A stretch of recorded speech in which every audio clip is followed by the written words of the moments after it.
ಶ್ರೀ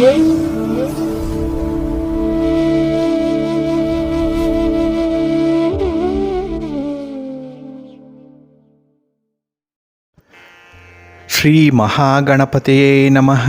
ಶ್ರೀ ಗುರುಭ್ಯೋ ನಮಃ. ಹರಿ ಓಂ. ಸಿರಿಗನ್ನಡ ಸುದ್ದಿವಾಹಿನಿಯ ಸದಭಿಮಾನದ ಸಹೃದಯ ವೀಕ್ಷಕ ಮಹಾಶಯರೇ, ತಮಗೆಲ್ಲರಿಗೂ ಕೂಡ ಸಿರಿಗನ್ನಡ ಸುದ್ದಿವಾಹಿನಿಗೆ ಸ್ವಾಗತ. ದಯಾಮಯನಾದಂಥ ಭಗವಂತನ ಅನುಗ್ರಹ ತಮ್ಮೆಲ್ಲರಿಗೆ ಪ್ರಾಪ್ತಿಯಾಗಲಿ, ತಮ್ಮೆಲ್ಲರ ಜೀವನ ಆರೋಗ್ಯದಾಯಕವಾಗಿರಲಿ, ಸಂತೃಪ್ತಿದಾಯಕವಾಗಿರಲಿ ಎಂದು ಭಗವಂತನಲ್ಲಿ ಪ್ರಾರ್ಥನೆಯನ್ನು ಮಾಡ್ತಾ ಈ ದಿನದ ವಿಶೇಷ ಕಾರ್ಯಕ್ರಮವನ್ನು ನೋಡೋಣ. ಹಾಗೆ ದ್ವಾದಶ ರಾಶಿಯವರ ಗೋಚಾರ ಫಲಗಳು ಹೇಗಿವೆ ಅನ್ನೋದನ್ನು ಕೂಡ ತಿಳಿಯೋಣ ಬನ್ನಿ. ವೀಕ್ಷಕರೇ, ಈ ದಿನ ತಮ್ಮ ಹುಟ್ಟುಹಬ್ಬವನ್ನು ಆಚರಿಸ್ಕೊಳ್ತಾ ಇರುವಂಥ ತಮಗೆಲ್ಲರಿಗೂ ಕೂಡ ಹುಟ್ಟುಹಬ್ಬದ ಶುಭಾಶಯಗಳು. ಹಾಗೆ ಈ ದಿನಾಂಕದಂದು ವಿವಾಹವಾಗಿರುವಂಥ ದಂಪತಿಗಳಿಗೂ ಕೂಡ ವಿವಾಹ ವಾರ್ಷಿಕೋತ್ಸವದ ಶುಭಾಶಯಗಳನ್ನು ಹೇಳ್ತಾ ಭಗವಂತ ತಮಗೆಲ್ಲರಿಗೂ ಕೂಡ ಸಕಲ ಸನ್ಮಂಗಳಗಳನ್ನು ಕರುಣಿಸಲಿ ಅಂತ ಹೇಳಿ ಸಿರಿಗನ್ನಡ ಸುದ್ದಿವಾಹಿನಿಯ ಪರವಾಗಿ ಪ್ರಾರ್ಥಿಸುತ್ತೇನೆ. ಪ್ರೀತಿಯ ಬಂಧುಗಳೇ, ಈ ದಿನ 2024 ಜುಲೈ ತಿಂಗಳ 10ನೇ ತಾರೀಕು ಸೌಮ್ಯವಾಸರ ಅಂದರೆ ಬುಧವಾರ. ಈ ಬುಧವಾರದ ನಿತ್ಯ ಪಂಚಾಂಗ ಫಲ ಹೇಗಿದೆ ನೋಡೋಣ ಬನ್ನಿ. ಶ್ರೀ ಕ್ರೋಧಿ ನಾಮ ಸಂವತ್ಸರೆ, ಉತ್ತರಾಯಣೆ, ಗ್ರೀಷ್ಮ ಋತು, ಆಷಾಢ ಮಾಸ, ಶುಕ್ಲ ಪಕ್ಷದ ಚತುರ್ಥಿಯ ತಿಥಿ ಈ ದಿನ ಬೆಳಿಗ್ಗೆ 6:17 ಇರಲಿದೆ. ನಂತರ ಪಂಚಮಿಯ ತಿಥಿ ಆರಂಭ ಆಗುತ್ತೆ. ಈ ದಿನದ ನಕ್ಷತ್ರ ಮಖ ನಕ್ಷತ್ರ. ಇದು ಈ ದಿನ ಬೆಳಿಗ್ಗೆ 9:40 ಇರಲಿದೆ. ನಂತರ ಪೂರ್ವ ಫಲ್ಗುಣಿ ನಕ್ಷತ್ರ ಆರಂಭ ಆಗುತ್ತೆ. ಈ ದಿನದ ಕರ್ಣ ಪೂರ್ವಕರ್ಣ ಭದ್ರ ಅಥವಾ ವಿಷ್ಟಿ. ಇದು ಕೂಡ ಈ ದಿನ ಬೆಳಿಗ್ಗೆ 7:54 ಇರಲಿದೆ. ನಂತರ ಉತ್ತರ ಕರ್ಣ ಭವ ಆರಂಭ ಆಗುತ್ತೆ. ಈ ದಿನದ ಯೋಗ ವ್ಯತಿಪಾತ ಯೋಗ, ದಿಕ್ಶೂಲೆ ಉತ್ತರ ದಿಕ್ಕು. ಇನ್ನು ಈ ದಿನ ಸೂರ್ಯ ಇರುವಂಥ ರಾಶಿ ಮಿಥುನ, ಚಂದ್ರ ಇರುವಂಥ ರಾಶಿ ಸಿಂಹ.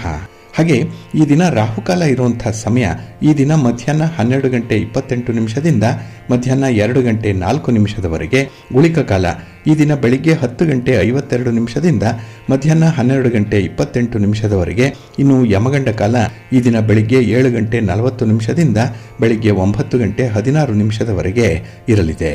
ಹಾಗೆ ಈ ದಿನ ದುಷ್ಟ ಮುಹೂರ್ತ ಇರುವಂತಹ ಸಮಯ ಈ ದಿನ ಬೆಳಿಗ್ಗೆ 11:58 ಮಧ್ಯಾಹ್ನ 12:54 ದುಷ್ಟ ಮುಹೂರ್ತದ ಸಮಯ. ಹಾಗಾಗಿ ಈ ಸಮಯದಲ್ಲಿ ಯಾವುದೇ ಪ್ರಯಾಣವನ್ನಾಗಲಿ ಯಾವುದೇ ಶುಭ ಕಾರ್ಯಗಳನ್ನಾಗಲಿ ಆರಂಭ ಮಾಡಬೇಡಿ. ಯಾಕೆಂದರೆ ನೀವು ಯಾವುದೇ ಕೆಲಸಗಳನ್ನು ಈ ದುಷ್ಟ ಮುಹೂರ್ತದ ಸಮಯದಲ್ಲಿ ಆರಂಭ ಮಾಡಿದರೆ ಅದರಿಂದ ಬರುವಂತಹ ಫಲಿತಾಂಶಗಳು ಅಷ್ಟೊಂದು ಅನುಕೂಲಕರವಾಗಿ ಇರೋದಿಲ್ಲ. ಆದ್ದರಿಂದಲೇ ಈ ದುಷ್ಟ ಮುಹೂರ್ತವನ್ನು ಅವಾಯ್ಡ್ ಮಾಡುವಂಥದ್ದು ತುಂಬ ಉತ್ತಮ. ಇನ್ನು ಈ ದಿನ ಅಭಿಜಿತ್ ಮುಹೂರ್ತ ಯಾವುದೂ ಕೂಡ ಇಲ್ಲ. ಇನ್ನು ವಿಶೇಷವಾಗಿ ಈ ದಿನ ಅಮೃತ ಕಾಲ ಇರುವಂತಹ ಸಮಯ ಈ ದಿನ ಬೆಳಿಗ್ಗೆ 5:55 ಬೆಳಿಗ್ಗೆ 7:42 ಅಮೃತ ಕಾಲದ ಸಮಯ. ಹಾಗೆ ಈ ದಿನ ಸೂರ್ಯೋದಯ ಆಗುವಂತಹ ಸಮಯ ಪ್ರಾತಃ ಕಾಲ 5:58 ಸೂರ್ಯಾಸ್ತ ಸಂಜೆ 6:49. ಇನ್ನು ಈ ದಿನ ಚಂದ್ರನ ಬಲ ಇರುವಂತಹ ರಾಶಿಗಳು ಅಂತ ಹೇಳಿದ್ರೆ ಮಿಥುನ, ಸಿಂಹ, ತುಲಾ, ವೃಶ್ಚಿಕ, ಕುಂಭ ಮತ್ತು ಮೀನ. ಈ 6 ರಾಶಿಯವರಿಗೆ ಚಂದ್ರನಿಂದ ಗೋಚಾರದಲ್ಲಿ ಶುಭ ಫಲಗಳ ಯೋಗ ಇರುತ್ತೆ. ಇನ್ನು ಉಳಿದ 6 ರಾಶಿಯವರಿಗೆ ಮಿಶ್ರ ಫಲದ ಯೋಗ ಇರುತ್ತೆ. ಅದನ್ನು ಮುಂದೆ ದ್ವಾದಶ ರಾಶಿಯವರ ಗೋಚಾರ ಫಲಗಳನ್ನು ನೋಡುವಂತಹ ಸಂದರ್ಭದಲ್ಲಿ ಮತ್ತಷ್ಟು ವಿಚಾರಗಳನ್ನು ತಿಳ್ಕೊಳ್ಳೋಣ. ಇನ್ನು ಈ ದಿನದ ಹೊರದ ಅಧಿಪತಿ ಬುಧ. ಬುಧ ಅಂತ ಹೇಳಿದ್ರೆ ವಿಶೇಷವಾಗಿ ಗಣಿತಕ್ಕೆ, ವಾಣಿಜ್ಯಕ್ಕೆ, ವ್ಯಾಪಾರಕ್ಕೆ, ವ್ಯವಹಾರಕ್ಕೆ ಕಾರಕನಾಗಿರುವಂಥವನು. ಹಾಗಾಗಿ ಈ ದಿನ ವ್ಯಾಪಾರಸ್ಥರಿಗೆ, ವ್ಯವಹಾರಸ್ಥರಿಗೆ, ವರ್ತಕರಿಗೆ, ಅದರಲ್ಲೂ ದಳ್ಳಾಳಿಗಳಿಗೆ ತುಂಬ ಅನುಕೂಲತೆಗಳು ಇರುತ್ತೆ. ನಿಮ್ಮ ವ್ಯಾಪಾರ ವ್ಯವಹಾರಗಳು ಉತ್ತಮವಾದಂಥ ಪ್ರಗತಿದಾಯಕವಾದಂಥ ಒಂದು ಸ್ಥಿತಿಯಲ್ಲಿರುತ್ತೆ. ಹಾಗೆ ಬುಧ ಬುದ್ಧಿಗೆ, ವಾಕ್ಚಾತುರ್ಯಕ್ಕೆ, ವಿನೋದಕ್ಕೆ, ಹಾಸ್ಯಕ್ಕೆ, ಹಾಗೆ ಮಾತುಗಾರಿಕೆಗೆ, ಸ್ನೇಹಕ್ಕೆ, ಗೆಳೆತನಕ್ಕೆ ಕೂಡ ಕಾರಕನಾಗಿರುವಂಥವನು. ಹಾಗಾಗಿ ಈ ದಿನ ಮಾತುಗಾರಿಕೆ, ವಾಕ್ಚಾತುರ್ಯ ಇಂಥದ್ದಕ್ಕೂ ಕೂಡ ವಿಶೇಷವಾದಂತಹ ಒಂದು ಸ್ಥಾನ ಇದೆ. ನಿಮ್ಮ ಎಷ್ಟೋ ಸಮಸ್ಯೆಗಳನ್ನು ಮಾತಿನಿಂದ ಈ ದಿನ ಪರಿಹಾರ ಮಾಡ್ಕೊಳ್ತೀರಿ. ಹಾಗೆ ಸಮಸ್ಯೆಗಳನ್ನು ಮಾತಿನಿಂದಲೇ ಕೂಡ ತಂದುಕೊಳ್ತೀರಿ. ಹಾಗಾಗಿ ಮಾತು ಬಹಳ ಮುಖ್ಯವಾಗಿರುತ್ತೆ ಈ ದಿನದಲ್ಲಿ. ಇನ್ನು ಕಲಿಕೆಗಾಗಲಿ, ಬರವಣಿಗೆಗಾಗಲಿ, ಭಾಷಣಕ್ಕಾಗಲಿ ಕಾರಕ ಬುಧ. ಹಾಗಾಗಿ ಸಾಹಿತಿಗಳಿಗೆ, ಕಲಾವಿದರಿಗೆ, ವಿದ್ಯಾರ್ಥಿಗಳಿಗೆ ತುಂಬ ಅವಕಾಶಗಳಿರುವಂಥ ದಿನ. ನಿಮ್ಮ ಪ್ರತಿಭೆಗೆ ಸೂಕ್ತವಾದಂತಹ ಸ್ಥಾನಮಾನ ಸಿಕ್ಕುವಂಥ ಒಂದು ವಿಶೇಷ ದಿನ ಇದು. ಇದನ್ನು ಸಂಪೂರ್ಣವಾಗಿ ಬಳಸ್ಕೊಳ್ಳಿ. ಹಾಗೆ ಈ ದಿನ ಇರುವಂಥ ಗುರುಹೋರ ಏನಿದೆ, ಇದು ನಿಮ್ಮ ಎಲ್ಲ ಕೆಲಸ ಕಾರ್ಯಗಳಿಗೂ ಕೂಡ ಅನುಕೂಲವನ್ನು ತರುವಂಥ ಸಂದರ್ಭ ಇದು. ಹಾಗಾಗಿ ಈ ದಿನ ಗುರುಹೋರ ಇರುವಂಥ ಸಮಯ ಬೆಳಿಗ್ಗೆ 9 ಗಂಟೆ 12 ನಿಮಿಷದಿಂದ ಬೆಳಿಗ್ಗೆ 10 ಗಂಟೆ 16 ನಿಮಿಷದವರೆಗೆ. ಇನ್ನು ಅಪರಾಹ್ನ 4 ಗಂಟೆ 41 ನಿಮಿಷದಿಂದ ಅಪರಾಹ್ನ 5 ಗಂಟೆ 45 ನಿಮಿಷದವರೆಗೆ. ಇನ್ನು ರಾತ್ರಿ 11 ಗಂಟೆ 29 ನಿಮಿಷದಿಂದ ರಾತ್ರಿ 12 ಗಂಟೆ 25 ನಿಮಿಷದವರೆಗೆ ಗುರುಹೋರ ಇರುವಂಥ ಸಮಯ. ಇದನ್ನು ನೀವು ಅನುಸರಣೆ ಮಾಡಬಹುದು, ಒಳ್ಳೆಯದಾಗತ್ತೆ. ಆದರೆ ಈ ದಿನ ಇರುವಂಥ ಶನಿಹೋರ ಸ್ವಲ್ಪ ನಿಧಾನಗತಿಯಲ್ಲಿ ಇರುವಂಥದ್ದು, ಫಲಿತಾಂಶಗಳು ಬೇಗ ಸಿಕ್ಕಲ್ಲ. ಹಾಗಾಗಿ ಶನಿಹೋರದಲ್ಲಿ ಯಾವುದೇ ರೀತಿಯ ಪ್ರಮುಖವಾದಂತಹ ಕೆಲಸ ಕಾರ್ಯಗಳನ್ನು ಆರಂಭ ಮಾಡಬೇಡಿ. ಹಾಗಾಗಿ ಶನಿಹೋರ ಇರುವಂಥ ಸಮಯ ಬೆಳಿಗ್ಗೆ 8 ಗಂಟೆ 8 ನಿಮಿಷದಿಂದ ಬೆಳಿಗ್ಗೆ 9 ಗಂಟೆ 12 ನಿಮಿಷದವರೆಗೆ. ಇನ್ನು ಅಪರಾಹ್ನ 3 ಗಂಟೆ 37 ನಿಮಿಷದಿಂದ ಅಪರಾಹ್ನ 4 ಗಂಟೆ 41 ನಿಮಿಷದವರೆಗೆ. ಹಾಗೆ ರಾತ್ರಿ 10 ಗಂಟೆ 33 ನಿಮಿಷದಿಂದ ರಾತ್ರಿ 11 ಗಂಟೆ 29 ನಿಮಿಷದವರೆಗೆ ಶನಿಹೋರ ಇರುವಂಥ ಸಮಯ. ಇದನ್ನು ಸ್ವಲ್ಪ ಅವಾಯ್ಡ್ ಮಾಡ್ಕೊಳ್ಳಿ, ಒಳ್ಳೆಯದಾಗುತ್ತೆ. ಹಾಗೆ ಈ ದಿನ ಇರುವಂತಹ ಬುಧ ಹೋರ ಏನಿದೆ, ಇದು ಕೂಡ ತುಂಬ ಫೇವರಬಲ್ ಆಗಿದೆ. ಅದರಲ್ಲೂ ನೆಗೋಷಿಯೇಷನ್ಸ್ಗೆ, ಆರ್ಬಿಟ್ರೇಷನ್ಗೆ, ಪಾರ್ಟಿಷನ್ ಡೀಡ್ಸ್ಗೆ ಸಂಬಂಧಪಟ್ಟಂಥ ವಿಚಾರಗಳು, ಇನ್ನು ಮನೆ, ಸೈಟು, ಜಮೀನು ಇತ್ಯಾದಿಗಳನ್ನು ಖರೀದಿ ಮಾಡುವಂಥ ಅಗ್ರಿಮೆಂಟ್ಗಳಾಗಲಿ, ರಿಜಿಸ್ಟ್ರೇಷನ್ಗಾಗಲಿ, ಯಾವುದೇ ದಾಖಲೆ ಪತ್ರಗಳಿಗೆ ಸಹಿ ಮಾಡುವಂಥ ವಿಚಾರಗಳಾಗಲಿ, ಇನ್ನು ಹಣಕಾಸಿನ ತೀರ್ಮಾನಗಳನ್ನು ಕೈಗೊಳ್ಳುವಂಥ ವಿಚಾರಗಳಿಗೂ ಕೂಡ ಈ ದಿನ ಇರುವಂಥ ಬುಧ ಹೋರ ಚೆನ್ನಾಗಿದೆ. ಅದರಲ್ಲೂ ವ್ಯಾಪಾರಿ ವರ್ಗದವರಿಗೆ ಈ ದಿನ ನಿಮ್ಮ ವ್ಯಾಪಾರಕ್ಕೆ ಬಂಡವಾಳ ಹೂಡುವಂಥದ್ದು ಅಥವಾ ವ್ಯಾಪಾರದಲ್ಲಿ ಯಾವುದೇ ರೀತಿಯ ತೀರ್ಮಾನಗಳನ್ನು, ಬದಲಾವಣೆಗಳನ್ನು ಮಾಡಿಕೊಳ್ಳಿಕ್ಕೂ ಕೂಡ ಬುಧ ಹೋರ ಚೆನ್ನಾಗಿದೆ. ಇದು ಈ ದಿನ ಬೆಳಿಗ್ಗೆ 6 ಗಂಟೆಯಿಂದ ಬೆಳಿಗ್ಗೆ 7 ಗಂಟೆ 4 ನಿಮಿಷದವರೆಗೆ. ಹಾಗೆ ಮಧ್ಯಾಹ್ನ 1 ಗಂಟೆ 29 ನಿಮಿಷದಿಂದ ಮಧ್ಯಾಹ್ನ 2 ಗಂಟೆ 33 ನಿಮಿಷದವರೆಗೆ. ಹಾಗೆ ರಾತ್ರಿ 8 ಗಂಟೆ 41 ನಿಮಿಷದಿಂದ ರಾತ್ರಿ 9 ಗಂಟೆ 37 ನಿಮಿಷದವರೆಗೆ ಬುಧ ಹೋರ ಇರುವಂಥ ಸಮಯ. ಇದನ್ನು ಕೂಡ ಅನುಸರಣೆ ಮಾಡ್ಬೋದು, ಒಳ್ಳೆಯದಾಗುತ್ತೆ. ಆದರೆ ಈ ದಿನ ಇರುವಂಥ ಶುಕ್ರ ಹೋರವನ್ನು ಸ್ವಲ್ಪ ಅವಾಯ್ಡ್ ಮಾಡಬೇಕಾಗತ್ತೆ. ಅದರಲ್ಲೂ ವಿವಾಹಕ್ಕೆ ಸಂಬಂಧಪಟ್ಟಂಥ ವಿಚಾರಗಳು, ಪೂರ್ವ ಸಿದ್ಧತೆಗಳು ಯಾವುದನ್ನು ಕೂಡ ಶುಕ್ರ ಹೋರದಲ್ಲಿ ಮಾಡಬೇಡಿ. ಇನ್ನು ದಾಖಲೆ ಪತ್ರಗಳಿಗೆ ಸಹಿ ಮಾಡುವಂಥ ವಿಚಾರ, ಹಣಕಾಸಿನ ವಿಚಾರ, ಇದನ್ನು ಕೂಡ ಶುಕ್ರ ಹೋರದಲ್ಲಿ ಆದಷ್ಟು ಅವಾಯ್ಡ್ ಮಾಡಿ. ಇದು ಈ ದಿನ ಪ್ರಾತಃ ಕಾಲ 5 ಗಂಟೆ 4 ನಿಮಿಷದಿಂದ ಬೆಳಿಗ್ಗೆ 6 ಗಂಟೆಯವರೆಗೆ. ಹಾಗೆ ಮಧ್ಯಾಹ್ನ 12 ಗಂಟೆ 25 ನಿಮಿಷದಿಂದ ಮಧ್ಯಾಹ್ನ 1 ಗಂಟೆ 29 ನಿಮಿಷದವರೆಗೆ. ಇನ್ನು ರಾತ್ರಿ 7 ಗಂಟೆ 45 ನಿಮಿಷದಿಂದ ರಾತ್ರಿ 8 ಗಂಟೆ 41 ನಿಮಿಷದವರೆಗೆ ಶುಕ್ರ ಹೋರ ಇರುವಂಥ ಸಮಯ. ಇದನ್ನು ಸ್ವಲ್ಪ ಅವಾಯ್ಡ್ ಮಾಡ್ಕೊಳ್ಳಿ, ಒಳ್ಳೆಯದಾಗುತ್ತೆ. ಹಾಗಾಗಿನೇ ಕೆಲವು ಕೆಲಸ ಕಾರ್ಯಗಳನ್ನು ಮಾತ್ರ ನೀವು ಶುಕ್ರ ಹೋರದಲ್ಲಿ ಮಾಡ್ಬೋದು. ಆದರೆ ಈ ವಿವಾಹ ಮತ್ತು ಹಣಕಾಸು ಮತ್ತು ದಾಖಲೆ ಪತ್ರಗಳಿಗೆ ಸಹಿ ಮಾಡುವಂಥದ್ದು, ಮಾರಾಟದ ವಿಚಾರ, ಖರೀದಿ ವಿಚಾರ ಇತ್ಯಾದಿಗಳನ್ನು ಆದಷ್ಟು ಶುಕ್ರ ಹೋರದಲ್ಲಿ ಮಾಡಬೇಡಿ. ಹಾಗಾಗಿ ಇದನ್ನು ಅವಾಯ್ಡ್ ಮಾಡೋದ್ರಿಂದ ಒಳ್ಳೆಯದಾಗುತ್ತೆ. ಹಾಗಾಗಿ ಬಂಧುಗಳೇ, ನಿಮ್ಮ ಕೆಲಸ ಕಾರ್ಯಗಳನ್ನು ಉತ್ತಮವಾದಂತಹ ಸಮಯದಲ್ಲಿ ಆರಂಭ ಮಾಡಿ, ಶುಭ ಗಳಿಗೆಯಲ್ಲಿ ಪ್ರಾರಂಭ ಮಾಡಿ. ಅದಕ್ಕಾಗಿಯೇ ನಿಮ್ಮ ಪ್ರಯಾಣ ಆಗಲಿ, ನಿಮ್ಮ ಯಾವುದೇ ಕಾರ್ಯ ಚಟುವಟಿಕೆಗಳಾಗಲಿ ಒಳ್ಳೆಯ ಮುಹೂರ್ತದಲ್ಲಿ ಪ್ರಾರಂಭ ಆಗಬೇಕು ಅನ್ನುವಂಥದ್ದು ಹಿರಿಯರ ಅಭಿಲಾಷೆ. ಅದಕ್ಕಾಗಿಯೇ ಈ good beginning is half done ಅಂತ ಹೇಳುವಂಥದ್ದು. ಅತ್ಯುತ್ತಮವಾದಂಥ ಆರಂಭ ಅರ್ಧ ಕೆಲಸವನ್ನು ಮಾಡಿ ಮುಗಿಸಿದಂತಾಗತ್ತೆ. ಹಾಗಾಗಿ ಒಳ್ಳೆಯ ಮುಹೂರ್ತ ಅನ್ನುವಂಥದ್ದು ಬಹಳ ಮುಖ್ಯ. ಇದರಲ್ಲಿ ನಿಮ್ಮ ಪ್ರಯಾಣವನ್ನಾಗಲಿ, ಯಾವುದೇ ರೀತಿಯ ಹಣಕಾಸಿನ ಚಟುವಟಿಕೆಗಳನ್ನಾಗಲಿ, ವಿವಾಹ ಇತ್ಯಾದಿ ಶುಭ ಕಾರ್ಯಗಳ ಬಗ್ಗೆ ಆಗಲಿ ನೀವು ಒಳ್ಳೆಯ ಮುಹೂರ್ತವನ್ನು ನೋಡೇ ಆರಂಭ ಮಾಡಬೇಕಾಗತ್ತೆ. ಹಾಗೆ ಕೆಲವೊಂದು ನಿರ್ದಿಷ್ಟವಾದ ಕೆಲಸಗಳನ್ನು ನಿರ್ದಿಷ್ಟ ಹೊರದಲ್ಲೇ ಆರಂಭ ಮಾಡಬೇಕು. ಹಾಗಾಗಿ ಪ್ರತಿನಿತ್ಯ ಈ ಹೊರ ಅನ್ನುವಂಥದ್ದು ಕೂಡ ಬಹಳ ಮುಖ್ಯ.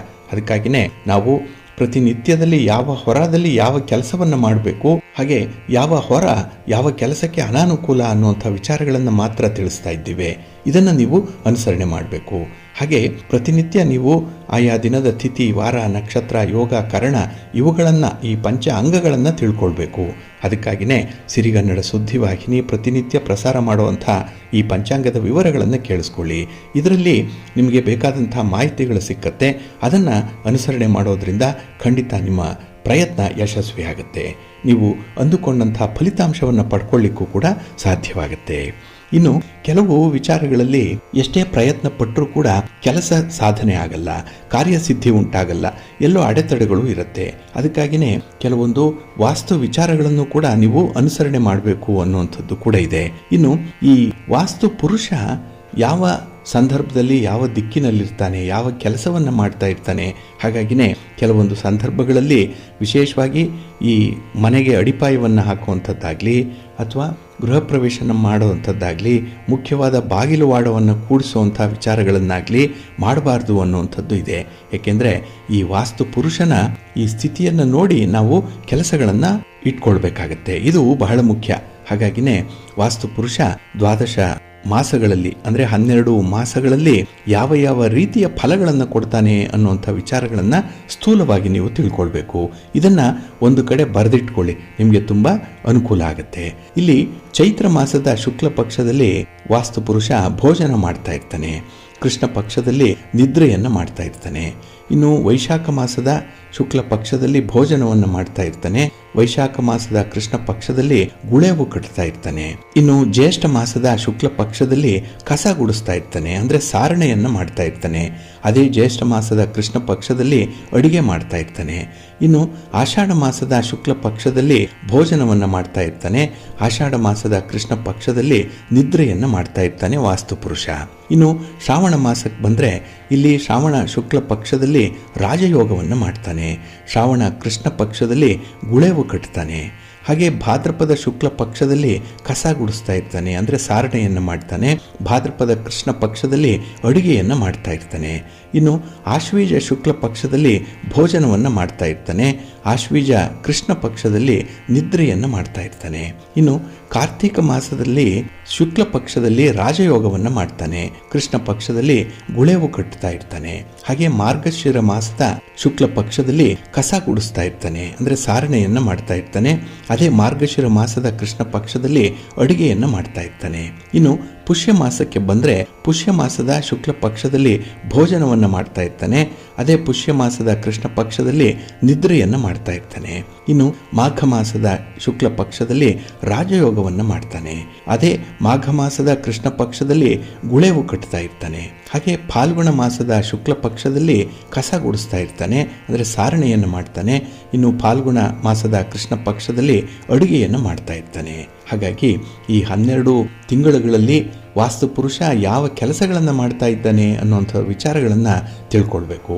ಅದರಲ್ಲೂ ವಾಸ್ತು ಪುರುಷ ರಾಜಯೋಗ ಮಾಡುವಂತಹ ಸಂದರ್ಭದಲ್ಲಿ ಮನೆಯ ಕಟ್ಟಡವನ್ನು ಆರಂಭ ಮಾಡಿದ್ರೆ ಅತ್ಯುತ್ತಮವಾದಂಥ ಫಲ ಸಿಕ್ಕತ್ತೆ. ಅಂದರೆ ಕಟ್ಟಡದ ಕಾರ್ಯ ಬಹಳ ಬೇಗ ಆಗುತ್ತೆ. ಕೆಲವರು ನೋಡಿ ಮನೆ ಕಟ್ಟಲಿಕ್ಕೆ ಆರಂಭ ಮಾಡಿದ್ರೆ ವರ್ಷಾಂತರದವರೆಗೂ ಕೂಡ ಕೆಲಸ ನಡೀತಾನೆ ಇರುತ್ತೆ, ಕೆಲಸ ಪೂರ್ಣ ಆಗಲ್ಲ, ಖರ್ಚುಗಳು ಜಾಸ್ತಿ ಆಗುತ್ತೆ. ಹಾಗಾಗಿ ಕಟ್ಟಡವನ್ನು ಒಡೆದು ಮತ್ತೆ ಕಟ್ಟುವಂಥದ್ದು, ಏನೋ ಒಳಗೆ ವಾಸ್ತು ಸರಿ ಇಲ್ಲ ಅಂತ ಹೇಳಿ ಮನೆಯ ಒಳಗೆ ದುರಸ್ತಿಯನ್ನು ಆಗಾಗ್ಗೆ ಮಾಡ್ತಾ ಇರುವಂಥದ್ದು, ಇದೆಲ್ಲವೂ ಕೂಡ ಈ ವಾಸ್ತು ಪುರುಷ ರಾಜಯೋಗ ಮಾಡುವಂತಹ ಸಂದರ್ಭದಲ್ಲಿ ಮನೆಯನ್ನು ಆರಂಭ ಮಾಡಿದ್ರೆ ಆಗಲ್ಲ.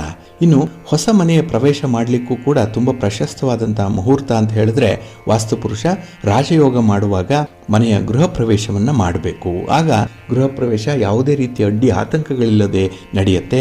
ಆ ಮನೆಯಲ್ಲಿ ಶಾಂತಿ ಸಮೃದ್ಧಿಗಳು ನೆಲೆಸಿರುತ್ತೆ, ಮನೆಗೆ ಯಾವುದೇ ರೀತಿಯ ದೋಷಗಳು ಉಂಟಾಗಲ್ಲ.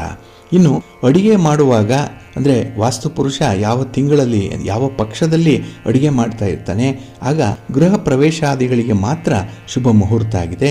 ಆರಂಭ ಮಾಡಲಿಕ್ಕೆ ಅಂದರೆ ಮನೆಯ ಕಟ್ಟಡವನ್ನು ಆರಂಭ ಮಾಡಲಿಕ್ಕೆ ಅಷ್ಟೊಂದು ಪ್ರಶಸ್ತವಾಗಿರಲ್ಲ.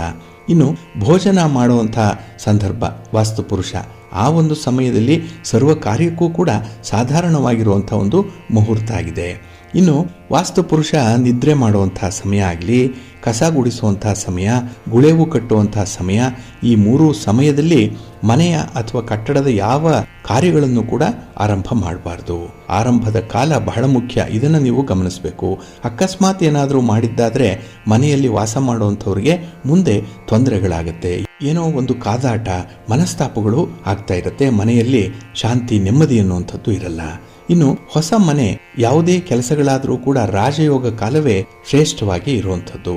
ಹಾಗಾಗಿ ಹಳೆಯ ಮನೆಯ ರಿಪೇರಿ ಆಗಲಿ, ಹಳೆಯ ಮನೆಯನ್ನು ಬಿಚ್ಚಿ ಹೊಸದಾಗಿ ಕಟ್ಟಿಸುವಂಥದ್ದಾಗಲಿ ಮೊದಲಾದ ಕಾರ್ಯಗಳು ಏನೇ ಇದ್ರೂ ಕೂಡ ವಾಸ್ತು ಪುರುಷ ಅಡಿಗೆ ಮಾಡ್ತಾ ಇರೋವಂಥ ಸಮಯ ಅಥವಾ ಊಟ ಮಾಡ್ತಾ ಇರುವಂಥ ಕಾಲ ಶುಭ ಫಲವನ್ನು ಕೊಡುತ್ತೆ ಅನ್ನುವಂಥ ವಿಚಾರಗಳನ್ನು ಗಮನದಲ್ಲಿಟ್ಕೊಳ್ಳಿ.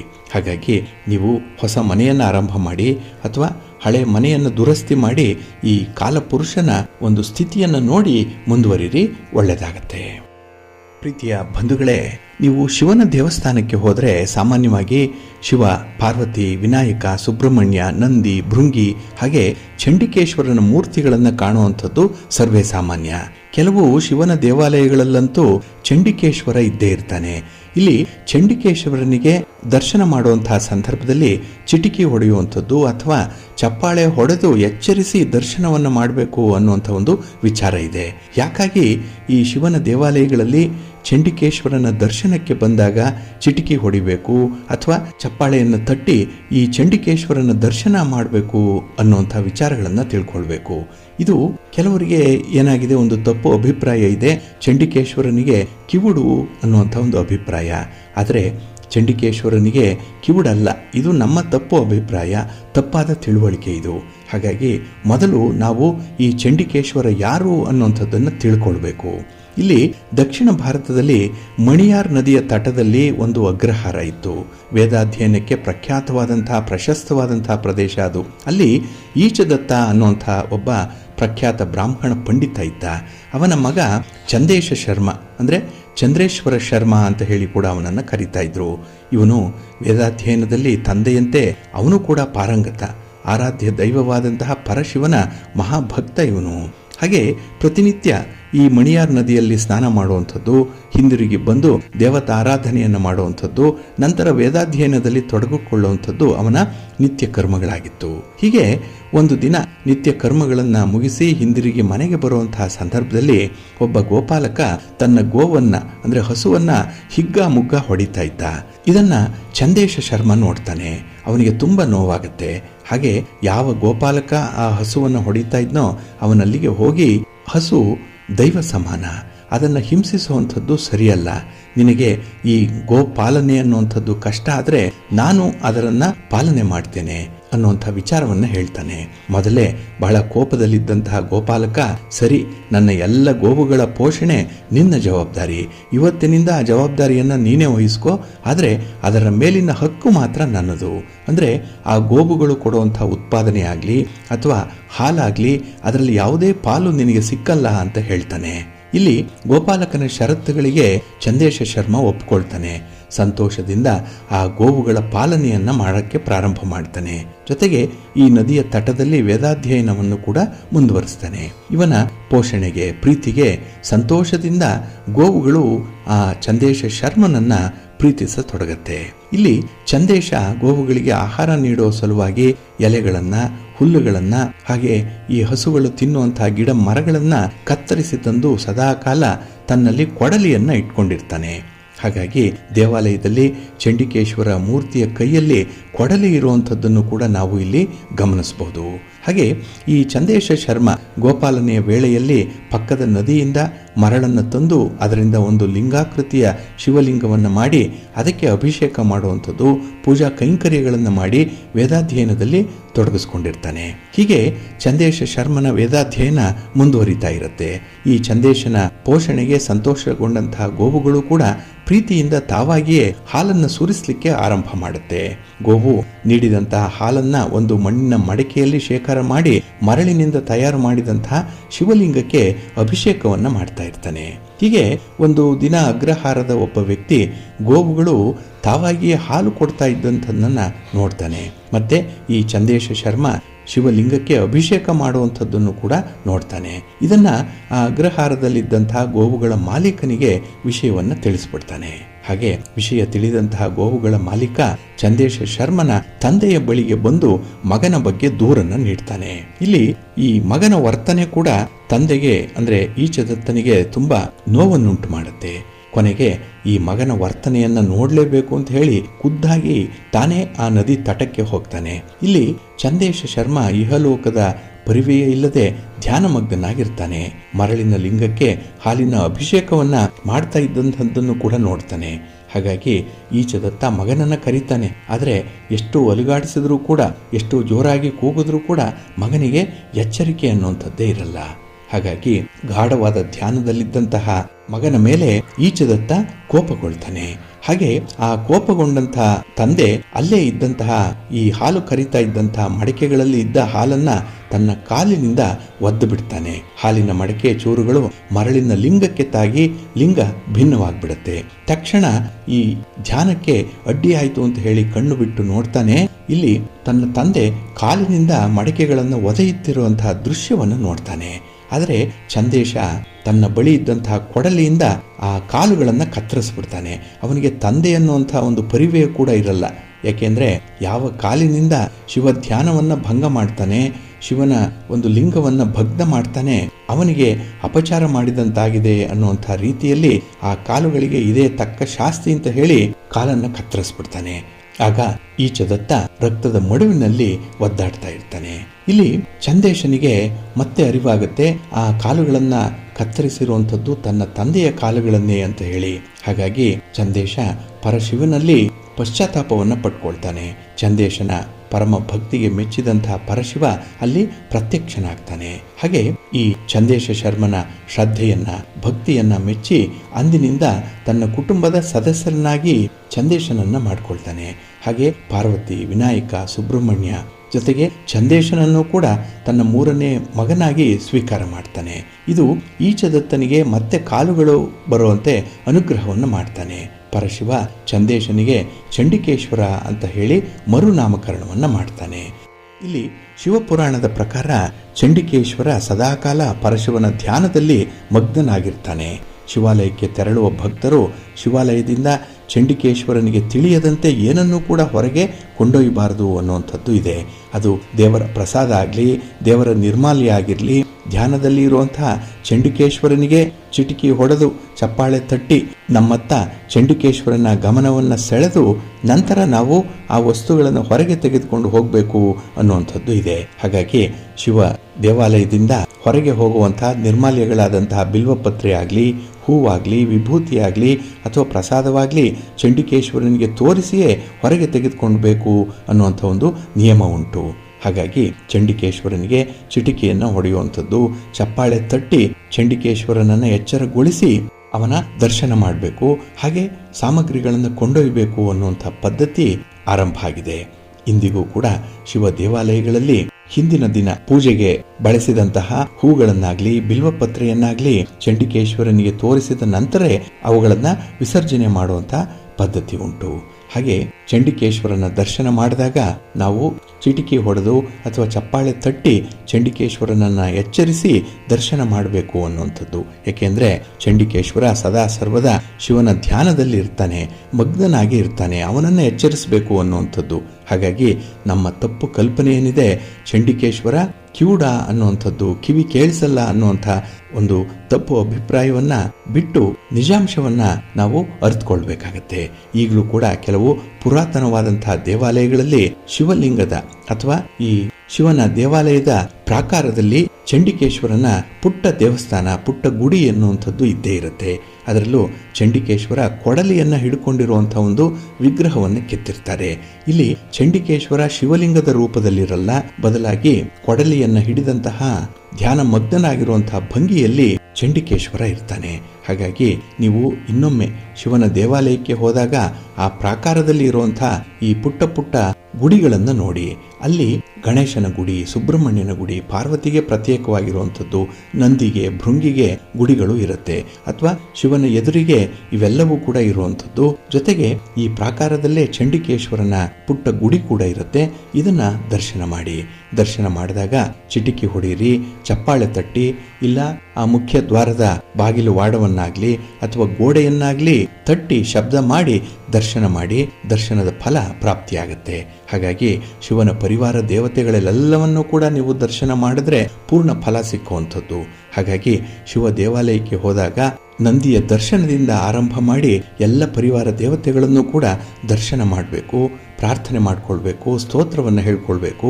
ಹಾಗೆ ಎಲ್ಲರಿಗೂ ಕೂಡ ನಮಸ್ಕಾರವನ್ನು ಮಾಡಬೇಕು. ಇನ್ನು ನಮಸ್ಕಾರ ಮಾಡುವಂತಹ ವಿಧಾನ ತಮಗೆ ಗೊತ್ತಿದೆ. ಶಿವ ದೇವಾಲಯದಲ್ಲಿ ಅರ್ಧಾಕೃತಿಯಲ್ಲಿ ಮಾತ್ರ ಪ್ರದಕ್ಷಿಣೆಯನ್ನು ಮಾಡಬೇಕು, ಪೂರ್ಣ ಪ್ರದಕ್ಷಿಣೆಯನ್ನು ಮಾಡಬಾರ್ದು ಅನ್ನುವಂಥದ್ದು. ಹಾಗಾಗಿ ಶಿವ ದೇವಾಲಯದಲ್ಲಿ ಈ ಗರ್ಭಗುಡಿಯ ಹಿಂಭಾಗದಲ್ಲಿ ಏನಾದರೂ ದರ್ಶನ ಮಾಡಿ ಪ್ರದಕ್ಷಿಣೆ ಮಾಡುವಂಥವರು ಅರ್ಧ ಚಂದ್ರಾಕೃತಿಯ ಪ್ರದಕ್ಷಿಣೆಯನ್ನು ಮಾತ್ರ ಮಾಡಬೇಕು ಅನ್ನುವಂಥ ವಿಚಾರ ನಿಮ್ಮ ಮನಸ್ಸಿನಲ್ಲಿರಲಿ. ಹಾಗೆ ಚಂಡಿಕೇಶ್ವರ ಶಿವನ ಪರಿವಾರ ದೇವತೆಗಳು ತಮ್ಮೆಲ್ಲರ ಇಷ್ಟಾರ್ಥಗಳನ್ನು ನೆರವೇರಿಸಲಿ. ತಮಗೆ ಈ ಚಂಡಿಕೇಶ್ವರನ ಕಥೆಯನ್ನು ಕೇಳಿದ್ರಿಂದಲೇ ದರ್ಶನ ಭಾಗ್ಯ ಪ್ರಾಪ್ತಿಯಾಗಲಿ, ಒಳ್ಳೆಯದಾಗಲಿ. ಪ್ರೀತಿಯ ಬಂಧುಗಳೇ, ಇನ್ನು ಮುಂದೆ ದ್ವಾದಶ ರಾಶಿಯವರ ಗೋಚಾರ ಫಲಗಳು ಹೇಗಿವೆ ನೋಡೋಣ ಬನ್ನಿ. ಮೊದಲಿಗೆ ಮೇಷರಾಶಿ. ಮೇಷರಾಶಿಯವರಿಗೆ ಈ ದಿನ ಪಂಚಮ ಸ್ಥಾನದಲ್ಲಿ ಚಂದ್ರ ಇರುವಂತಹ ದಿನ, ಪೂರ್ವ ಪುಣ್ಯ ಸ್ಥಾನ ಇದು. ಹಾಗಾಗಿನೇ ಈ ದಿನ ಕುಟುಂಬದ ವಿದ್ಯಮಾನಗಳಲ್ಲಿ ಸ್ವಲ್ಪ ವ್ಯತ್ಯಯಗಳು ಉಂಟಾಗುತ್ತೆ. ನೀವು ಮಾಡುವಂತಹ ಕೆಲಸ ಕಾರ್ಯಗಳಲ್ಲಿ ಮಿಶ್ರ ಫಲ ಲಭ್ಯವಾಗುತ್ತೆ. ಇನ್ನು ಕುಟುಂಬದಲ್ಲಿ ಕೆಲವು ಘಟನೆಗಳು ಅಚ್ಚರಿಯನ್ನು ಮೂಡಿಸುವಂಥದ್ದು ಕೂಡ ಇದೆ. ಸಂಸಾರದಲ್ಲಿ ಮುಸುಕಿನ ಗುದ್ದಾಟ ನಡೆಯುವಂಥದ್ದು, ಅಂದರೆ ಒಂದು ಕೋಲ್ಡ್ ವಾರ್ ಟೈಪಲ್ಲಿ ಇರುತ್ತೆ. ಯಾರೂ ಹೊರಗೆ ಮಾತಾಡಲ್ಲ, ಆದರೆ ವಾತಾವರಣ ಮಾತ್ರ ನಿಮಗೆ ಬಿಸಿ ಬಿಸಿಯಾಗಿದೆ ಅನ್ನುವಂಥ ಒಂದು ಅನುಭವಕ್ಕೆ ಬರುತ್ತೆ. ಹಾಗಾಗಿ ಯಾವ ಕೆಲಸವನ್ನು ಮಾಡಬೇಕು, ಯಾರಿಗಾಗಿ ಮಾಡಬೇಕು ಅನ್ನುವಂಥ ವಿಚಾರದಲ್ಲಿ ಈ ದಿನ ಜಿಜ್ಞಾಸೆ ಮೂಡುವಂಥದ್ದು ಕೂಡ ಇದೆ. ಇನ್ನು ಕೆಲಸದಲ್ಲಿ ಆಗುವಂತಹ ವ್ಯತ್ಯಾಸಗಳಿಗೆ ಹಿರಿಯ ಅಧಿಕಾರಿಗಳು ನಿಮ್ಮನ್ನು ಪ್ರಶ್ನೆ ಮಾಡುವಂಥದ್ದು ಕೂಡ ಇದೆ. ಹಾಗಾಗಿ ಕೆಲಸ ಮಾಡುವಂಥ ಒಂದು ವಿಚಾರದಲ್ಲಿ ನಿಮಗೆ ಹೈಯೆಸ್ಟ್ ಕಾನ್ಸಂಟ್ರೇಷನ್ ಬೇಕು. ಇಲ್ಲಿ ಮನಸ್ಸು ಚಂಚಲವಾಗಿರೋದರಿಂದ ಕೆಲಸಗಳು ಅಸ್ತವ್ಯಸ್ತವಾಗುತ್ತೆ, ಪೂರ್ಣ ಆಗಲ್ಲ, ತಪ್ಪುಗಳಾಗುತ್ತೆ, ದೋಷಗಳಿಂದ ಕೂಡಿರುವಂಥದ್ದು. ಇದನ್ನು ನಿಮ್ಮ ಹಿರಿಯ ಅಧಿಕಾರಿಗಳು ಅಥವಾ ನಿಮ್ಮ ಸಹೋದ್ಯೋಗಿಗಳು ಪ್ರಶ್ನಿಸುವಂಥ ಸಾಧ್ಯತೆಗಳು ಇರುತ್ತೆ. ಹಾಗಾಗಿ ನಿಮಗೆ ಎಲ್ಲ ಇದ್ದೂ ಕೂಡ ಕೆಲವನ್ನು ಅನುಭವಿಸಲಿಕ್ಕೆ ಯೋಗ ಅನ್ನುವಂಥದ್ದು ಇರಲ್ಲ. ಪರಿಸ್ಥಿತಿ ಸ್ವಲ್ಪ ಅನಾನುಕೂಲಕವಾಗಿರುತ್ತೆ. ಹಾಗೆ ನಿಮ್ಮ ಒಂದು ಮೌಲ್ಯ, ನಿಮ್ಮಲ್ಲಿರುವಂಥ ಒಂದು ಪ್ರತಿಭೆ, ಇದಕ್ಕೆ ಸ್ವಲ್ಪ ಹಿನ್ನಡೆ ಉಂಟಾಗುವಂಥದ್ದು ಇದೆ. ಹಾಗಾಗಿ ಎಷ್ಟೇ ಪ್ರಯತ್ನ ಪಟ್ಟರೂ ಕೂಡ ಬರಬೇಕಾದಂಥದ್ದು ಬರಲ್ಲ, ಸಿಗಬೇಕಾದಂತಹ ಸ್ಥಾನಮಾನಗಳು ಸಿಕ್ಕಲ್ಲ. ಹಾಗಾಗಿನೇ ನಿಮಗೆ ಈ ದಿನ ಸ್ವಲ್ಪ ಬೇಸರ ಇರುತ್ತೆ. ಇನ್ನು ಯಾವುದೇ ಒಂದು ವಿಚಾರದಲ್ಲಿ, ಅದರಲ್ಲೂ ಈ ಸಂಬಂಧಗಳ ವಿಚಾರದಲ್ಲಿ ಸ್ವಲ್ಪ ಹೊಂದಾಣಿಕೆಯನ್ನು ಮಾಡಿಕೊಳ್ಳಿ. ಇನ್ನು ಯಾವುದೇ ಖರ್ಚು ಮಾಡುವಂತಹ ಸಂದರ್ಭದಲ್ಲಿ ಸ್ವಲ್ಪ ಲೆಕ್ಕಾಚಾರ ಜ್ಞಾಪಕದಲ್ಲಿರಲಿ. ಇನ್ನು ಯಾವುದೇ ದೊಡ್ಡ ಬಂಡವಾಳ ಹಾಕಿ ವ್ಯಾಪಾರ ಮಾಡುವಂಥದ್ದು, ವ್ಯಾಪಾರಿ ವರ್ಗದವರು ತೀರ್ಮಾನವನ್ನು ಕೈಗೊಳ್ಳುವಂಥದ್ದು, ಇದನ್ನು ಆದಷ್ಟು ಮುಂದಕ್ಕೆ ಹಾಕಿ. ಇನ್ನು ಮನೆಯಲ್ಲಿರುವಂಥ ಮಕ್ಕಳ ವಿಚಾರವಾಗಿ ಈ ದಿನ ಸ್ವಲ್ಪ ಬೇಸರ ಆಗ್ಬೋದು. ಆದರೆ ಯಾವುದಕ್ಕೂ ಕೂಡ ಸ್ವಲ್ಪ ಹೊಂದಾಣಿಕೆ ಇರಲಿ, ತಾಳ್ಮೆ ಇರಲಿ, ಕ್ಷಮಿಸುವಂಥ ಗುಣ ಇರಲಿ, ಒಳ್ಳೆಯದಾಗುತ್ತೆ. ನಿಮ್ಮ ಮನೆ ದೇವರನ್ನು ಸ್ಮರಣೆ ಮಾಡ್ತಾ ಇರಿ. ಹಾಗೆ ಭಕ್ತಿಯಿಂದ ಶಿವ ಪಾರ್ವತಿಯರ ದರ್ಶನ ಮಾಡಿ ಶಿವಸ್ತೋತ್ರವನ್ನು ಹೇಳ್ಕೊಳ್ಳಿ, ಒಳ್ಳೆಯದಾಗುತ್ತೆ. ನಿಮ್ಮ ಅದೃಷ್ಟದ ಬಣ್ಣ ಗುಲಾಬಿ, ಅದೃಷ್ಟದ ದಿಕ್ಕು ಉತ್ತರ ದಿಕ್ಕು, ಅದೃಷ್ಟ ಸಂಖ್ಯೆ 2. ವೃಷಭರಾಶಿ. ವೃಷಭರಾಶಿಯವರಿಗೆ ಈ ದಿನ ಚತುರ್ಥದಲ್ಲಿ ಚಂದ್ರ ಇರುವಂಥ ದಿನ. 4ನೇ ಮನೆ, ಹಣಕಾಸಿನ ವಿಚಾರದಲ್ಲಿ ಸ್ವಲ್ಪ ತೊಂದರೆಗಳು ಉಂಟಾಗುವಂಥದ್ದು ಕೂಡ ಇದೆ. ಇನ್ನು ಸುಖ ಸ್ಥಾನದಲ್ಲಿ ಚಂದ್ರ ಇದ್ದಾಗ ಈ ದಿನ ಸುಖ ವಂಚಿತರು ಆಗುವಂಥದ್ದು ಕೂಡ ಇದೆ. ಏಕೆಂದರೆ ಕೈಗೆ ಬಂದ ತುತ್ತು ಬಾಯಿಗೆ ಇಲ್ಲ. ಇನ್ನು ನಿಮ್ಮ ಸ್ನೇಹಿತರನ್ನು ಸಂತೋಷಪಡಿಸಲಿಕ್ಕೇ ಹಣ ಖರ್ಚು ಮಾಡುವಂಥದ್ದು ಕೂಡ ಇರುತ್ತೆ. ಬೇರೆಯವರನ್ನು ಓಲೈಸಲಿಕ್ಕೆ ಈ ದಿನ ಹಣ ಖರ್ಚು ಮಾಡ್ತೀರಿ, ದಾಕ್ಷಿಣ್ಯಕ್ಕೆ ಒಳಗಾಗುವಂಥದ್ದು. ಹಾಗಾಗಿನೇ ಈ ದಿನ ನಿಮ್ಮ ಸ್ವಂತಕ್ಕೆ ಏನು ಮಾಡಿಕೊಳ್ಳಲ್ಲ, ಬೇರೆಯವ್ರಿಗಾಗಿಯೇ ನೀವು ದುಡಿಯುವಂಥದ್ದು ಆಗುತ್ತೆ. ಹಾಗೆ ಈ ದಿನ ದೂರದ ಪ್ರಯಾಣದ ಸೂಚನೆಗಳು ಕೂಡ ಇದೆ. ಆದರೆ ಪ್ರಯಾಣದ ಸಂದರ್ಭ ನಿಮಗೆ ಸ್ವಲ್ಪ ಎಚ್ಚರಿಕೆಯಿಂದ ಇರಬೇಕು ಅನ್ನುವಂಥದ್ದನ್ನು ನೀವು ಅರಿತುಕೊಳ್ಬೇಕಾಗತ್ತೆ. ಇನ್ನು ಬಂಧು ಮಿತ್ರರ ಜೊತೆಯಲ್ಲಿ ಸ್ವಲ್ಪ ಭಿನ್ನಾಭಿಪ್ರಾಯಗಳು ಕೂಡ ಮುಂದುವರಿಯುವಂಥ ಸಾಧ್ಯತೆಗಳು ಕೂಡ ಇದೆ. ಹಾಗೆ ಈ ವಾತಾವರಣ ಪ್ರೋತ್ಸಾಹದಾಯಕವಾಗಿದೆ. ಯಾವುದೇ ಕೆಲಸವನ್ನು ಮಾಡಲಿಕ್ಕೆ ಅಡ್ಡಿ ಆತಂಕಗಳು ಇಲ್ಲ, ಆದರೆ ಮನಸ್ಸಿಲ್ಲ, ಸೋಮಾರಿತನ ಅಥವಾ ಈ ಫಲಿತಾಂಶದ ಬಗ್ಗೆ ನಿಮಗೆ ಒಂದು ಭಯ, ಹೆದರಿಕೆ ಅಥವಾ ಈ ಹಿಂಜರಿಕೆಯ ಒಂದು ಸ್ವಭಾವ ಜಾಸ್ತಿ ಇರುತ್ತೆ. ಇನ್ನು ಕೆಲವು ವಿಚಾರಗಳಲ್ಲಿ, ಬೇರೆಯವರ ವಿಚಾರಗಳಲ್ಲಿ ಹಸ್ತಕ್ಷೇಪ ಮಾಡಬೇಡಿ. ಹಾಗಾಗಿ ನಿಮ್ಮದೇ ಸಾಕಷ್ಟು ಇರುವಾಗ ಬೇರೆಯವರದನ್ನು, ಅವರ ತೊಂದರೆಯನ್ನು ಕಂಡು ಕೇಳಿ ಅದರಿಂದ ಸಾಧನೆ ಮಾಡುವಂಥದ್ದು ಏನಿದೆ. ಹಾಗಾಗಿ ಬೇರೆಯ ವಿಚಾರವನ್ನು ಬಿಡಿ, ನಿಮ್ಮ ವಿಚಾರಗಳಿಗೆ ಈ ದಿನ ಹೆಚ್ಚು ಆದ್ಯತೆಯನ್ನು ಕೊಡಿ. ಇನ್ನು ಹೊಸ ವ್ಯವಹಾರ ಮಾಡುವಂಥ ಪ್ರಯತ್ನಗಳೇನಾದರೂ ಇದ್ದರೆ ಅದು ಸ್ವಲ್ಪ ನಿಧಾನವಾಗುತ್ತೆ. ಆದರೆ ಮಧ್ಯಕ್ಕೆ ನಿಲ್ಲಿಸಬೇಡಿ, ಅದನ್ನು ಮುಂದುವರಿಸಿ. ಯಾವತ್ತೋ ಒಂದು ದಿನ ನಿಮಗೆ ಒಳ್ಳೆಯ ಫಲಿತಾಂಶ ಸಿಕ್ಕತ್ತೆ. ಹಾಗೆ ಈ ಸ್ಥಿರಾಸ್ತಿಯ ವಿಚಾರದಲ್ಲಿ, ಭೂಮಿಯ ವಿಚಾರ, ಖರೀದಿ ಆಗಲಿ ಮಾರಾಟ ಆಗಲಿ, ಇದರಲ್ಲಿ ನಿಮಗೆ ಅಷ್ಟೊಂದು ಲಾಭ ಇಲ್ಲ, ಅನುಕೂಲ ಇಲ್ಲ. ಸ್ವಲ್ಪ ಯೋಚನೆ ಮಾಡಿ ಮುಂದುವರಿರಿ. ಹಾಗೆ ಅಪರಿಚಿತ ವ್ಯಕ್ತಿಗಳ ಜೊತೆಯಲ್ಲಿ ವಾದಕ್ಕೆ ಹೋಗಬೇಡಿ. ಹಾಗಾಗಿ ಮೌನಕ್ಕೆ ಶರಣಾಗುವಂಥದ್ದು ಬಹಳ ಸೂಕ್ತ. ಈ ದಿನದಲ್ಲಿ ನಿಮ್ಮ ಇಷ್ಟ ದೇವರನ್ನು ಆರಾಧನೆ ಮಾಡಿಕೊಳ್ಳಿ. ಹಾಗೆ ಭಕ್ತಿಯಿಂದ ಗಣಪತಿಯನ್ನು ಪ್ರಾರ್ಥನೆ ಮಾಡಿಕೊಳ್ಳಿ, ಗಣಪತಿಯ ಸ್ತೋತ್ರವನ್ನು ಹೇಳ್ಕೊಳ್ಳಿ, ಒಳ್ಳೆಯದಾಗುತ್ತೆ. ನಿಮ್ಮ ಅದೃಷ್ಟದ ಬಣ್ಣ ಗುಲಾಬಿ, ಅದೃಷ್ಟದ ದಿಕ್ಕು ಉತ್ತರ ದಿಕ್ಕು, ಅದೃಷ್ಟ ಸಂಖ್ಯೆ 2. ಮಿಥುನ ರಾಶಿ. ಮಿಥುನ ರಾಶಿಯವರಿಗೆ ಈ ದಿನ 3ರ ಸ್ಥಾನದಲ್ಲಿ ಚಂದ್ರ, ಕೀರ್ತಿ ಸ್ಥಾನ ಇದು.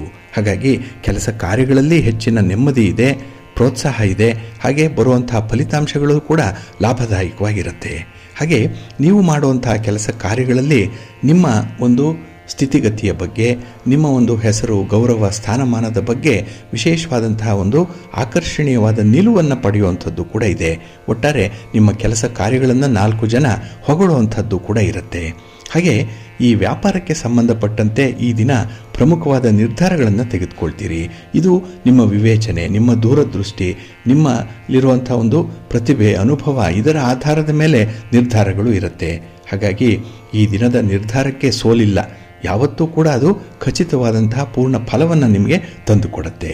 ಹಾಗೆ ಆತ್ಮೀಯರಿಂದ ಕೆಲವು ವಿಶೇಷ ಸುದ್ದಿಯನ್ನು, ಮಾಹಿತಿಯನ್ನು ಪಡ್ಕೊಳ್ಳುವಂಥದ್ದು ಕೂಡ ಇದೆ. ಬಹಳ ದಿನಗಳಿಂದ ನಿರೀಕ್ಷೆ ಮಾಡ್ತಾ ಇದ್ದೀರಿ ಒಂದು ವಿಚಾರದ ಬಗ್ಗೆ ಮಾಹಿತಿಯನ್ನು ಕಲೆ ಹಾಕಬೇಕು ಅಂತ ಹೇಳಿ. ಈ ದಿನ ಪ್ರಯತ್ನ ಮಾಡಿದ್ರೆ ಖಂಡಿತ ಅದು ಒಳ್ಳೆಯ ಫಲಿತಾಂಶವನ್ನು, ಉತ್ತಮವಾದಂಥ ಮಾಹಿತಿಯನ್ನು ಒದಗಿಸಿಕೊಡುತ್ತೆ. ಇನ್ನು ಈ ಹಣಕಾಸಿನ ವ್ಯವಹಾರ ಮಾಡುವಂಥವರು, ರಿಯಲ್ ಎಸ್ಟೇಟ್ನಲ್ಲಿ ಇರುವಂಥವ್ರಿಗೆ ಹೆಚ್ಚಿನ ಲಾಭ ಇದೆ. ಬಡ್ಡಿ ಅಥವಾ ನಿಮ್ಮ ಅಸಲು ಈ ದಿನ ನಿಮಗೆ ಬರುವಂಥದ್ದು. ಒಟ್ಟಾರೆ ಹೊಸ ಆದಾಯದ ಮೂಲದಿಂದ ಸ್ವಲ್ಪ ಹಣಕಾಸನ್ನು ಪಡ್ಕೊಳ್ಳುವಂಥದ್ದು ಕೂಡ ಇದೆ. ಇನ್ನು ಕುಟುಂಬ ಸದಸ್ಯರ ಜೊತೆ ಇರುವಂಥ ವಿವಾದಗಳು, ಯಾವುದೇ ಮನಸ್ತಾಪಗಳಿದ್ದರೂ ಅದು ಬಗೆಹರಿಯುವಂಥ ಸಾಧ್ಯತೆಗಳು ಕೂಡ ಇದೆ. ಆದರೆ ಈ ಹಣಕಾಸಿನ ವ್ಯವಹಾರಗಳನ್ನು ಮಾತ್ರ ರಹಸ್ಯವಾಗಿ ಮಾಡಬೇಡಿ. ಲೇವಾದೇವಿ ವ್ಯವಹಾರ ಮಾಡುವಂಥವರು ಆದಷ್ಟು ಕಡಿಮೆ ಮಾಡಿಕೊಳ್ಳಿ. ಏಕೆಂದರೆ ಈ ಮಾಸ ಕೂಡ ನಿಮಗೆ ಈ ವ್ಯವಹಾರದಲ್ಲಿ ಹೆಚ್ಚಿನ ಪ್ರಗತಿ ಕಂಡುಬರುತ್ತೆ, ಮೇಲ್ನೋಟಕ್ಕೆ ಸಾಬೀತಾಗುತ್ತೆ. ಆದರೆ ನೀವು ಲೆಕ್ಕಾಚಾರ ಮಾಡಿದಾಗ ಅಷ್ಟೊಂದು ಲಾಭವನ್ನು ಗಳಿಸಲಿಕ್ಕೆ ಸಾಧ್ಯ ಆಗಲ್ಲ. ಹಾಗಾಗಿನೇ ಶ್ರಮಪಟ್ಟು ಕೆಲಸ ಮಾಡೋದಕ್ಕಿಂತ ಸ್ವಲ್ಪ ಬುದ್ಧಿವಂತಿಕೆಯಿಂದ ಕೆಲಸವನ್ನು ಮಾಡಿ ಒಳ್ಳೆಯ ಫಲ ನಿಮ್ಮದಾಗುತ್ತೆ. ನಿಮ್ಮ ಮನೆ ದೇವರನ್ನು ಸ್ಮರಣೆ ಮಾಡ್ತಾ ಇರಿ. ಸುಬ್ರಹ್ಮಣ್ಯ ಸ್ತೋತ್ರವನ್ನು ಹೇಳ್ಕೊಳ್ಳಿ, ಸುಬ್ರಹ್ಮಣ್ಯ ಸ್ವಾಮಿಯ ದರ್ಶನ ಮಾಡ್ಕೊಳ್ಳಿ, ಒಳ್ಳೆಯದಾಗುತ್ತೆ. ನಿಮ್ಮ ಅದೃಷ್ಟದ ಬಣ್ಣ ಬಿಳುಪು, ಅದೃಷ್ಟದ ದಿಕ್ಕು ಪೂರ್ವ ದಿಕ್ಕು, ಅದೃಷ್ಟ ಸಂಖ್ಯೆ 1. ಕರ್ಕಾಟಕ ರಾಶಿ. ಕರ್ಕಾಟಕ ರಾಶಿಯವರಿಗೆ ಈ ದಿನ ನಿಮ್ಮ ರಾಶಿಯ ಅಧಿಪತಿಯಾದಂತಹ ಚಂದ್ರ ಧನಸ್ಥಾನದಲ್ಲಿದ್ದಾನೆ, ಕುಟುಂಬ ಸ್ಥಾನದಲ್ಲಿದ್ದಾನೆ. ಹಾಗಾಗಿ 2ನೇ ಮನೆಯಲ್ಲಿ ಚಂದ್ರ ಇದ್ದಾಗ ಹಣಕಾಸಿನ ವಿಚಾರದಲ್ಲಿ ತಪ್ಪು ನಿರ್ಧಾರಗಳನ್ನು ಕೈಗೊಳ್ಳುವಂಥದ್ದು ಇದೆ. ಆತುರವಾಗಿ ಕೆಲಸ ಮಾಡಲಿಕ್ಕೆ ಹೋಗ್ತೀರಿ, ಅಷ್ಟೇ ಆತುರವಾಗಿ ನಿರ್ಧಾರಗಳನ್ನು ಕೈಗೊಳ್ಳುವಂಥದ್ದು ಇದೆ. ಇದು ಹಣಕಾಸಿನ ನಷ್ಟಕ್ಕೆ ಕಾರಣವಾಗುತ್ತೆ. ಹಾಗೆ ಬೇಡದ ವಿಚಾರಗಳಿಗೆ ಈ ದಿನ ಖರ್ಚಾಗುತ್ತೆ. ಹಾಗೆ ಕೆಲವೊಮ್ಮೆ ನಿಮ್ಮ ಒಂದು ಸ್ಥಾನಮಾನವನ್ನು ಉಳಿಸ್ಕೊಳ್ಳಿಕ್ಕೆ, ನೀವು ಕೊಟ್ಟ ಮಾತನ್ನು ಉಳಿಸ್ಕೊಳ್ಳಿಕ್ಕೆ ಹಣ ಖರ್ಚಾಗುವಂಥದ್ದು ಇದೆ. ಇದು ವೃಥಾ ಖರ್ಚು. ಹಾಗಾಗಿ ನೀವೇ ಇದನ್ನು ಬಹಳ ವಿಶದವಾಗಿ ನೋಡೋದ್ರಿಂದ ಆ ಖರ್ಚನ್ನು ನೀವು ಅವಾಯ್ಡ್ ಮಾಡಲಿಕ್ಕೆ ಸಾಧ್ಯ ಇದೆ. ಆದರೆ ಸ್ವಲ್ಪ ಮುಂದಾಲೋಚನೆಯ ಒಂದು ಕೊರತೆ, ಮುಂಗೋಪ ಈ ದಿನ ಸ್ವಲ್ಪ ಖರ್ಚು ವೆಚ್ಚಗಳನ್ನು ಹೆಚ್ಚು ಮಾಡುತ್ತೆ, ಜಾಗ್ರತೆ. ಇನ್ನು ವೈವಾಹಿಕ ಜೀವನದಲ್ಲಿ ಸ್ವಲ್ಪ ಭಿನ್ನಾಭಿಪ್ರಾಯಗಳು ಬರ್ಬೋದು. ಅದು ಇದ್ದಕ್ಕಿದ್ದಾಗೆ ಬರುವಂಥದ್ದು. ನೀವು ಎಷ್ಟೇ ಬುದ್ಧಿವಂತಿಕೆಯಿಂದ ಇದ್ದರೂ ಕೂಡ ಅದನ್ನು ಅವಾಯ್ಡ್ ಮಾಡಲಿಕ್ಕೆ ಸಾಧ್ಯ ಆಗಲ್ಲ. ಹಾಗಾಗಿ ನಿಮ್ಮ ಏರುಪೇರು ಇರುವಂಥ ಮಾತು ಕೆಲವು ಭಿನ್ನಾಭಿಪ್ರಾಯಗಳನ್ನು ತರುತ್ತೆ. ಹಾಗಾಗಿ ಕುಟುಂಬ ಸದಸ್ಯರಲ್ಲೇ ಈ ದಿನದಲ್ಲಿ ಸ್ವಲ್ಪ ಒಡಕು ಮೂಡುವಂಥದ್ದು, ನಿಮ್ಮ ಕೆಲಸ ಕಾರ್ಯಗಳಿಗೆ ಕುಟುಂಬಸ್ಥರ ಬೆಂಬಲ ಕಡಿಮೆ ಆಗುವಂಥ ಸಾಧ್ಯತೆಗಳು ಜಾಸ್ತಿ ಇರುತ್ತೆ. ಇನ್ನು ಕೈಗೊಂಡಂಥ ಕೆಲಸ ಕಾರ್ಯಗಳು ಮಂದಗತಿಯಲ್ಲಿ ಸಾಗುತ್ತೆ. ನಿಮ್ಮ ಶ್ರಮ ಜಾಸ್ತಿ ಬೇಕು. ಹಾಗಾಗಿನೇ ಈ ದಿನ ತಾಳ್ಮೆ ಇರಲ್ಲ. ಜೊತೆಗೆ ಕೆಲವು ಕೆಲಸಗಳನ್ನು ಮಧ್ಯಕ್ಕೆ ಕೈ ಬಿಡಬೇಕು ಅನ್ನುವಂಥ ತೀರ್ಮಾನ ಕೂಡ ಕೈಗೊಳ್ತೀರಿ. ಇನ್ನು ಪ್ರೀತಿ ಪ್ರೇಮದ ವಿಚಾರದಲ್ಲಿ ಸ್ವಲ್ಪ ಅಸಹನೆ ಇದೆ, ಅಸಂತೋಷ ಇದೆ, ಅಸಹಕಾರ ಇದೆ. ಇದನ್ನು ನೀವು ಹೊಂದಾಣಿಕೆಯ ಮೂಲಕ ಈ ದಿನ ನೀವು ಭರಿಸ್ಕೊಳ್ಬೇಕಾಗತ್ತೆ. ಹಾಗಾಗಿ ಈ ದಿನ ಕೌಟುಂಬಿಕ ವಿಚಾರದಲ್ಲಿ ದೃಢ ನಿರ್ಧಾರಗಳನ್ನು ಕೈಗೊಳ್ಳಲಿಕ್ಕೆ ಸಾಧ್ಯ ಆಗಲ್ಲ. ಹಾಗಾಗಿ ಸ್ವಲ್ಪ ತಟಸ್ಥವಾಗಿದ್ಬಿಡಿ, ಮೌನವಾಗಿದ್ಬಿಡಿ. ಹಾಗೆ ಹೊಂದಾಣಿಕೆಯಿಂದ ಹೋಗುವಂಥ ಒಂದು ಪ್ರಯತ್ನ ಮಾಡಿ. ಹಣಕಾಸಿನ ವಿಚಾರದಲ್ಲಿ ಸ್ವಲ್ಪ ಜಾಗ್ರತೆ.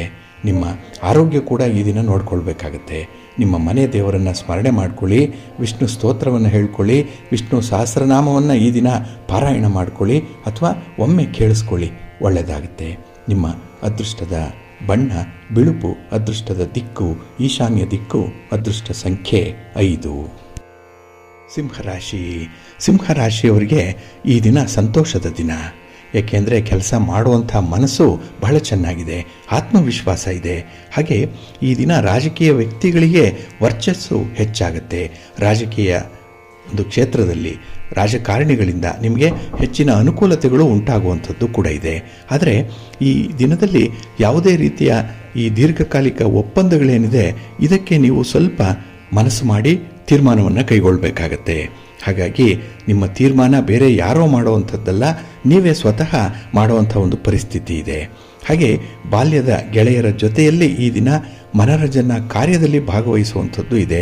ಅವರ ಜೊತೆ ಈ ದಿನ ಸಂತೋಷದ ಕ್ಷಣಗಳನ್ನು ಕಳೆಯುವಂಥದ್ದು ಇದೆ. ಹಾಗೆ ಸಮಾಜದ ಪ್ರಮುಖ ವ್ಯಕ್ತಿಗಳ ಜೊತೆ ಈ ದಿನ ಸಂಪರ್ಕ ಇರುತ್ತೆ ನೋಡಿ, ಅವರಿಂದ ನಿಮಗೆ ಸಹಾಯ ಸಹಕಾರಗಳು ಸಿಕ್ಕತ್ತೆ. ಹಾಗೆ ನಿಮ್ಮ ಕಷ್ಟ ಸುಖಗಳನ್ನು ಅವರೊಂದಿಗೆ ಹಂಚಿಕೊಳ್ಳುವಂಥ ಒಂದು ವಿಚಾರ ಇದೆ, ವೇದಿಕೆ ಇದೆ. ಇನ್ನು ಈ ದಿನದಲ್ಲಿ ನಿಮ್ಮ ಕುಟುಂಬದಲ್ಲಿ ಆಗಿರುವಂಥ ಕೆಲವು ಬದಲಾವಣೆಗಳು, ಕೆಲವು ಬೆಳವಣಿಗೆಗಳು, ಕೆಲವು ವಿದ್ಯಮಾನಗಳು, ಇದನ್ನು ಕುಟುಂಬಸ್ಥರ ಜೊತೆಯಲ್ಲಿ ಚರ್ಚೆ ಮಾಡಿ ತೀರ್ಮಾನ ಮಾಡುವಂಥದ್ದು ಕೂಡ ಇದೆ. ಒಟ್ಟಾರೆ ಈ ದಿನ ಬಹಳ ಪ್ರಬುದ್ಧವಾದಂತಹ ತೀರ್ಮಾನ ನಿಮ್ಮದು. ಅಷ್ಟೇ ಮೆಚೂರ್ಡ್ ವೇನಲ್ಲೂ ಕೂಡ ವ್ಯವಹಾರಗಳು ಇರುತ್ತೆ. ಒಟ್ಟಾರೆ ನಿಮ್ಮ ಕೆಲಸ ಕಾರ್ಯಗಳು, ವ್ಯಾಪಾರ ವ್ಯವಹಾರಗಳು ತೃಪ್ತಿದಾಯಕವಾಗಿರುತ್ತೆ. ಕೈಗೊಂಡಂಥ ಕೆಲಸ ಕಾರ್ಯಗಳು ನಿರಾಯಾಸವಾಗಿ ಪೂರ್ಣಗೊಳ್ಳುತ್ತೆ. ಇದು ನಿಮ್ಮ ಒಂದು ಪ್ರತಿಭೆಯನ್ನು ಆಧರಿಸಿರುವಂಥದ್ದು. ಹಾಗೆ ಉದ್ಯೋಗದ ನಿಮಿತ್ತ ಪ್ರಯಾಣ ಮಾಡುವಂಥ ಸಾಧ್ಯತೆ ಇದೆ. ಪ್ರಯಾಣ ನಿಮಗೆ ಶುಭವನ್ನು, ಲಾಭವನ್ನು ತರುತ್ತೆ. ಆರೋಗ್ಯ ಚೆನ್ನಾಗಿದೆ, ಒಳ್ಳೆಯ ಕೆಲಸಗಳನ್ನು ಮಾಡುವಂಥ ಉತ್ಸಾಹ ಇದೆ. ಹಾಗೆ ಈ ದಿನ ನಿಮ್ಮ ಇಷ್ಟ ದೇವರನ್ನು ಆರಾಧನೆ ಮಾಡಿಕೊಳ್ಳಿ, ನಿಮ್ಮ ಮನೆ ದೇವರನ್ನು ಸ್ಮರಣೆ ಮಾಡಿಕೊಳ್ಳಿ. ಹಾಗೆ ಭಕ್ತಿಯಿಂದ ಈ ದಿನ ನೀವು ಶಿವಪಾರ್ವತಿಯರ ದರ್ಶನ ಮಾಡಿಕೊಳ್ಳಿ, ಲಕ್ಷ್ಮೀ ವೆಂಕಟೇಶ್ವರ ಸ್ವಾಮಿಯ ಆರಾಧನೆ ಮಾಡಿಕೊಳ್ಳಿ, ಒಳ್ಳೆಯದಾಗತ್ತೆ. ನಿಮ್ಮ ಅದೃಷ್ಟದ ಬಣ್ಣ ಕೆಂಪು, ಅದೃಷ್ಟದ ದಿಕ್ಕು ಪೂರ್ವ ದಿಕ್ಕು, ಅದೃಷ್ಟ ಸಂಖ್ಯೆ 1. ಕನ್ಯಾ ರಾಶಿ. ಕನ್ಯಾ ರಾಶಿಯವರಿಗೆ ಈ ದಿನ 12ರ ಸ್ಥಾನದಲ್ಲಿ ಚಂದ್ರ ಇದ್ದಾನೆ. ವ್ಯಯ ಸ್ಥಾನ ಇದು. ಹಾಗಾಗಿ ನೀವು ಯಾವುದೇ ಕೆಲಸ ಕಾರ್ಯಗಳನ್ನು ಮಾಡಿ, ಯಾವುದೇ ವ್ಯವಹಾರಗಳನ್ನು ಮಾಡಿ ಅದರಲ್ಲಿ ಮಿಶ್ರ ಫಲಗಳಿರುತ್ತೆ. ಜೊತೆಗೆ ಈ ದಿನದ ಪ್ರಯತ್ನ ಕೆಲವು ನಿರರ್ಥಕವಾಗುವಂಥದ್ದು ಇದೆ. ನೀರಿನಲ್ಲಿ ಹೋಮ ಮಾಡಿದಂತೆ ನೀವು ಎಷ್ಟೇ ಬುದ್ಧಿವಂತಿಕೆಯಿಂದ ಕೆಲಸ ಮಾಡಿದ್ರೂ ಕೂಡ ಎಲ್ಲೋ ಅದರಲ್ಲಿ ತೊಡಕು ಅನ್ನುವಂಥದ್ದು ಇದೆ. ಎಡವಟ್ಟಾಗತ್ತೆ, ಎಡವುವಂಥದ್ದು ಜಾಸ್ತಿ ಈ ದಿನದಲ್ಲಿ. ಹಾಗಾಗಿನೇ ಭಿನ್ನಾಭಿಪ್ರಾಯಗಳು ಬಹಳ ವಿಶೇಷವಾಗಿ ನಿಮ್ಮ ತಲೆ ತಿನ್ನುವಂಥದ್ದು. ಹಾಗಾಗಿ ನಿಮ್ಮಿಂದ ದೂರ ಹೋಗಿರುವಂಥ ವ್ಯಕ್ತಿಯ ಬಗ್ಗೆನೇ ಈ ದಿನ ಹೆಚ್ಚು ಚಿಂತೆ ಮಾಡುವಂಥದ್ದು ಇದೆ. ಇನ್ನು ಈ ದಿನದಲ್ಲಿ ರಾಸಾಯನಿಕ ವಸ್ತುಗಳನ್ನು ಬಳಸುವಂಥವರು ಸ್ವಲ್ಪ ಎಚ್ಚರಿಕೆಯಿಂದ ಇರಬೇಕು. ಅದರಲ್ಲೂ ಅಡುಗೆ ಮಾಡುವಂತಹ ಸಂದರ್ಭದಲ್ಲಿ ಈ ಗ್ಯಾಸ್ ಆಗಲಿ, ಈ ಎಲೆಕ್ಟ್ರಿಕ್ ಉಪಕರಣಗಳಾಗಲಿ, ಇದರಿಂದ ಸ್ವಲ್ಪ ಎಡವಟ್ಟಾಗುವಂಥದ್ದು ಇದೆ. ಸ್ವಲ್ಪ ಜಾಗ್ರತೆ. ಇನ್ನು ಉದ್ಯೋಗದ ನಿಮಿತ್ತವಾಗಿ ನೀವು ಕೈಗೊಳ್ಳುವಂತಹ ಒಂದು ತೀರ್ಮಾನ ಏನಿದೆ ಅಷ್ಟೊಂದು ಸಮರ್ಪಕವಾಗಿಲ್ಲ. ಹಾಗಾಗಿ ಉದ್ಯೋಗದಲ್ಲಿ ಬದಲಾವಣೆ ಇರ್ಬೋದು, ಅಥವಾ ಕೆಲಸ ಕಾರ್ಯಗಳನ್ನು ಬೇರೆ ರೀತಿಯಲ್ಲಿ ಮಾಡಬೇಕು ಅನ್ನುವಂಥ ಒಂದು ಊಹಾಪೋಹಗಳಿರ್ಬೋದು. ಇದಕ್ಕೆ ಹೆಚ್ಚು ಸೊಪ್ಪು ಹಾಕಬೇಡಿ. ಅಂಥ ವಿಚಾರಗಳನ್ನು ಆದಷ್ಟು ಮುಂದಕ್ಕೆ ಹಾಕಿ. ಇನ್ನು ಈ ದಿನ ಹಿರಿಯರ ಮಾರ್ಗದರ್ಶನ ಉತ್ತಮ ಅನುಕೂಲವನ್ನು ತರುತ್ತೆ. ಆದರೆ ಮಾರ್ಗದರ್ಶನವನ್ನು ಕೇಳುವಂಥ ಒಂದು ವ್ಯವಧಾನ ಇಲ್ಲ, ಅಂಥ ಒಂದು ಮನಸ್ಥಿತಿ ಇಲ್ಲ. ಏಕೆಂದರೆ ಏನೋ ಆತರ, ಏನೋ ಒಂದು ಕಾತರ ಇದೆ, ಕಾನ್ಸಂಟ್ರೇಟ್ ಮಾಡಲಿಕ್ಕೆ ಕಷ್ಟ ಆಗುತ್ತೆ. ಹಾಗಾಗಿನೇ ವಿದ್ಯಾರ್ಥಿಗಳಿಗೂ ಕೂಡ ಕಷ್ಟ, ತಂದೆ ತಾಯಂದ್ರಿಗೂ ಕೂಡ ಈ ದಿನ ಏನೋ ಒಂದು ಚಿಂತೆ ಆವರಿಸ್ಕೊಂಡಿರುವಂಥದ್ದು. ಹಾಗೆ ಖರ್ಚು ವೆಚ್ಚಗಳ ಬಾಬ್ತನ್ನು ನೋಡಿದ್ರೆ ಖರ್ಚು ವಿಪರೀತ ಆಗುತ್ತೆ. ನಿಮ್ಮ ಆದಾಯಕ್ಕಿಂತ ಖರ್ಚು ಜಾಸ್ತಿ. ಹಾಗೆ ನಿಮ್ಮ ಯೋಜನೆ ಕೂಡ ಈ ದಿನ ಹಾಸಿಗೆ ಇದ್ದಷ್ಟು ಕಾಲು ಚಾಚು ಅಂತಾರಲ್ಲ, ಅದನ್ನು ಮೀರಿ ಬೆಳೆದಿರುವಂಥದ್ದು ಇದೆ. ಒಟ್ಟಾರೆ ಅವೈಜ್ಞಾನಿಕವಾದಂಥ ಒಂದು ಯೋಜನೆ ಇದೆ. ಖರ್ಚು ಕೂಡ ವಿಪರೀತ ಆಗುತ್ತೆ. ಹಾಗಾಗಿ ಹಣಕಾಸಿನ ವಿಚಾರದಲ್ಲಿ ಸ್ವಲ್ಪ ಜಾಗ್ರತೆಯಿಂದ ಇರಿ. ಯಾವುದಕ್ಕೂ ಕೂಡ ಲೆಕ್ಕಾಚಾರ ಇರಲಿ, ಒಂದು ಲಿಮಿಟ್ ಇರಲಿ, ಒಂದು ಚೌಕಟ್ಟಿರಲಿ, ಒಳ್ಳೆಯದಾಗುತ್ತೆ. ಮಹಾಲಕ್ಷ್ಮಿಯನ್ನು ಆರಾಧನೆ ಮಾಡಿ, ಮಹಾವಿಷ್ಣುವನ್ನು ಪ್ರಾರ್ಥನೆ ಮಾಡಿ, ಒಳ್ಳೆಯದಾಗುತ್ತೆ. ನಿಮ್ಮ ಅದೃಷ್ಟದ ಬಣ್ಣ ಕೆಂಪು, ಅದೃಷ್ಟದ ದಿಕ್ಕು ಈಶಾನ್ಯ ದಿಕ್ಕು, ಅದೃಷ್ಟ ಸಂಖ್ಯೆ 3. ತುಲಾರಾಶಿ. ತುಲಾರಾಶಿಯವರಿಗೆ ಈ ದಿನ ಲಾಭಸ್ಥಾನದಲ್ಲಿ ಚಂದ್ರ ಇರುವಂಥ ದಿನ.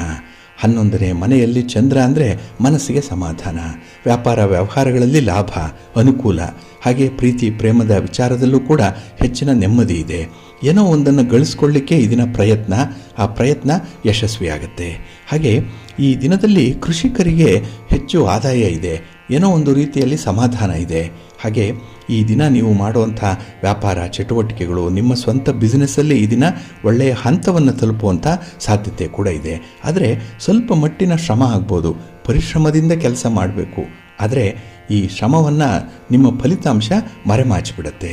ಇನ್ನು ವಿಶೇಷವಾಗಿ ಹೆಚ್ಚಿನ ಜವಾಬ್ದಾರಿಗಳು ಸಿಕ್ಕುವಂಥದ್ದು, ಕಾರ್ಯಭಾರದ ಒತ್ತಡ ಇರುತ್ತೆ, ಅದನ್ನು ಎದುರಿಸಬೇಕು. ಅದಕ್ಕೆ ತುಂಬ ಸಮರ್ಥತೆ ನಿಮ್ಮಲ್ಲಿದೆ.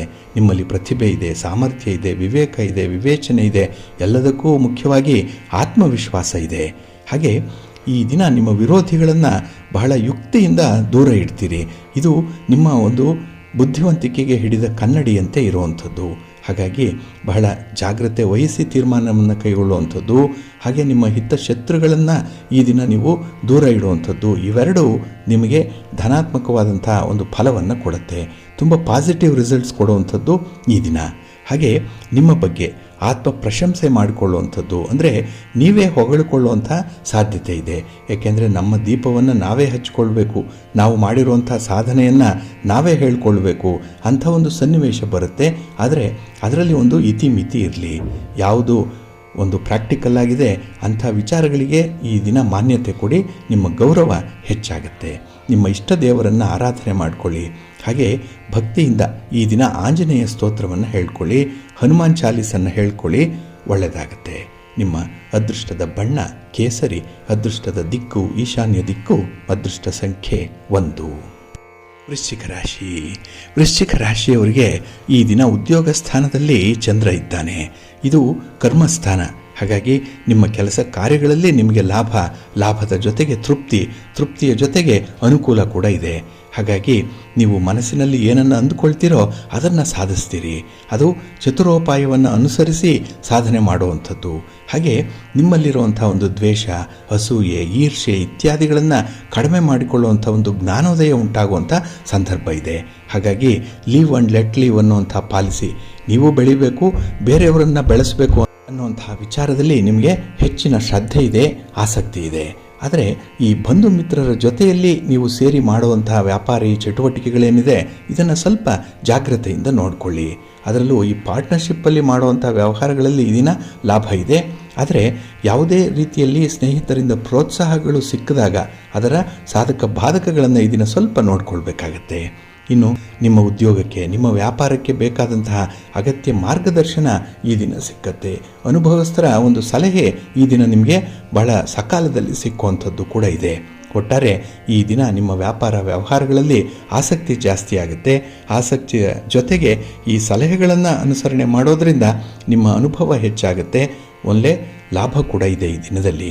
ಆದರೆ ಆಸ್ತಿ ಮಾರಾಟ ಮಾಡುವಂಥ ವಿಚಾರದಲ್ಲಿ ಮಾತ್ರ ಆತುರತೆ ತೋರಬೇಡಿ, ಸ್ವಲ್ಪ ನಿಧಾನವಾಗಿರಿ. ನಿಧಾನವೇ ಪ್ರಧಾನ, ಇದನ್ನು ಗಮನದಲ್ಲಿಟ್ಕೊಂಡು ಮುಂದುವರಿರಿ, ಒಳ್ಳೆಯದಾಗುತ್ತೆ. ನಿಮ್ಮ ಇಷ್ಟ ದೇವರನ್ನು ಆರಾಧನೆ ಮಾಡ್ತಾ ಇರಿ. ಹಾಗೆ ಈ ದಿನ ಲಕ್ಷ್ಮೀ ಸ್ತೋತ್ರವನ್ನು ಹೇಳ್ಕೊಳ್ಳಿ, ಮಹಾಲಕ್ಷ್ಮಿಯ ದರ್ಶನ ಮಾಡಿ ಅಮ್ಮನವರಿಗೆ ಈ ದಿನ ಒಂದು ಅರ್ಚನೆಯನ್ನು ಮಾಡಿಸಿ, ಒಳ್ಳೆಯದಾಗುತ್ತೆ. ನಿಮ್ಮ ಅದೃಷ್ಟದ ಬಣ್ಣ ಕೆಂಪು, ಅದೃಷ್ಟದ ದಿಕ್ಕು ಪೂರ್ವ ದಿಕ್ಕು, ಅದೃಷ್ಟ ಸಂಖ್ಯೆ 1. ಧನುರಾಶಿ. ಧನುರಾಶಿಯವರಿಗೆ ಈ ದಿನ 9ರ ಸ್ಥಾನದಲ್ಲಿ ಚಂದ್ರ ಇರುವಂಥ ದಿನ. ಹಾಗಾಗಿನೇ ಈ ದಿನ ಸ್ವಲ್ಪ ಮಟ್ಟಿನ ಶ್ರಮ ಇದೆ. ಹಾಗೆ ಶ್ರಮಕ್ಕೆ ತಕ್ಕ ಫಲ ಸಿಕ್ಕದ ಇದ್ದಾಗ ಸ್ವಲ್ಪ ನಿರಾಸೆ ಕೂಡ ಇದೆ. ಹಾಗೆ ಹಣಕಾಸಿನ ವ್ಯವಹಾರಗಳನ್ನು ಮಾಡುವಂಥವ್ರಿಗೆ ಮಿಶ್ರ ಫಲಗಳು ಇರುತ್ತೆ. ಹಾಗಾಗಿ ಲಾಭವನ್ನು ಹೆಚ್ಚು ನಿರೀಕ್ಷೆ ಮಾಡಬೇಡಿ. ಯಾವುದೇ ವಿಚಾರದಲ್ಲೂ ಕೂಡ ನಿಮ್ಮ ಕೆಲಸ ಕಾರ್ಯಗಳಿಂದ, ನಿಮ್ಮ ಉದ್ಯೋಗದಿಂದ, ನಿಮ್ಮ ಚಟುವಟಿಕೆಯಿಂದ ಯಾವುದೇ ಫಲಿತಾಂಶಗಳನ್ನು ನಿರೀಕ್ಷೆ ಮಾಡಬೇಡಿ. ಭಗವಂತ ಏನು ಕೊಡ್ತಾನೋ ಅದೇ ನಿಮಗೆ ಪಾಲಿಗೆ ಬಂದದ್ದು ಪಂಚಾಮೃತ, ಅದನ್ನೇ ಸ್ವೀಕರಿಸಬೇಕು, ಅದರಲ್ಲಿ ತೃಪ್ತಿ ಇರಬೇಕು. ಹಾಗಾಗಿನೇ ಕರ್ಮಣ್ಯೇ ವಾಧಿಕಾರಸ್ಥೆ ಮಾ ಫಲೇಶು ಕದಾಚನ, ಇದನ್ನು ಜ್ಞಾಪಕದಲ್ಲಿಟ್ಕೊಳ್ಳಿ. ಫಲಗಳನ್ನು ಭಗವಂತನಿಗೆ ಬಿಟ್ಬಿಡಿ. ಇನ್ನು ಈ ದಿನ ಆಧ್ಯಾತ್ಮಿಕ ಸೇವಾ ಕಾರ್ಯಗಳಲ್ಲಿ ವಿಶೇಷವಾದಂಥ ಒಂದು ಆಸಕ್ತಿ ಇದೆ. ಅಂಥ ವ್ಯಕ್ತಿಗಳ ಪರಿಚಯ ಆಗುತ್ತೆ, ಅವರ ಒಡನಾಟ ಇದೆ. ಹಾಗಾಗಿ ಈ ದಿನದಲ್ಲಿ ಧಾರ್ಮಿಕ ವಿಚಾರಗಳು, ಆಧ್ಯಾತ್ಮಿಕ ವಿಚಾರಗಳು, ಅಂಥ ಪುಸ್ತಕಗಳಾಗಲಿ, ಅಂಥ ವಿಚಾರಗಳಾಗಲಿ ನಿಮ್ಮ ಮನಸ್ಸಿಗೆ ಹೊಕ್ಕುವಂಥದ್ದು ಕೂಡ ಇದೆ. ಹಾಗೆ ಈ ದಿನದಲ್ಲಿ ವ್ಯಾಪಾರ ವ್ಯವಹಾರಗಳಲ್ಲಿ ನಿಮ್ಮ ಆಸಕ್ತಿ ಇದ್ದಷ್ಟು ಈ ಚಟುವಟಿಕೆಗಳು ನಡೆಯಲ್ಲ. ಸನ್ನಿವೇಶಗಳು ಅಷ್ಟೊಂದು ಪೂರಕವಾಗಿಲ್ಲ, ಎಲ್ಲೋ ಒಂದು ಕಡೆ ಅನಾನುಕೂಲ ಇದೆ. ಹಾಗೆ ವ್ಯತಿರಿಕ್ತವಾದಂತಹ ಸನ್ನಿವೇಶದಲ್ಲಿ ಸ್ವಲ್ಪ ಶ್ರಮಪಟ್ಟೆ ಮುಂದುವರಿಬೇಕಾಗತ್ತೆ.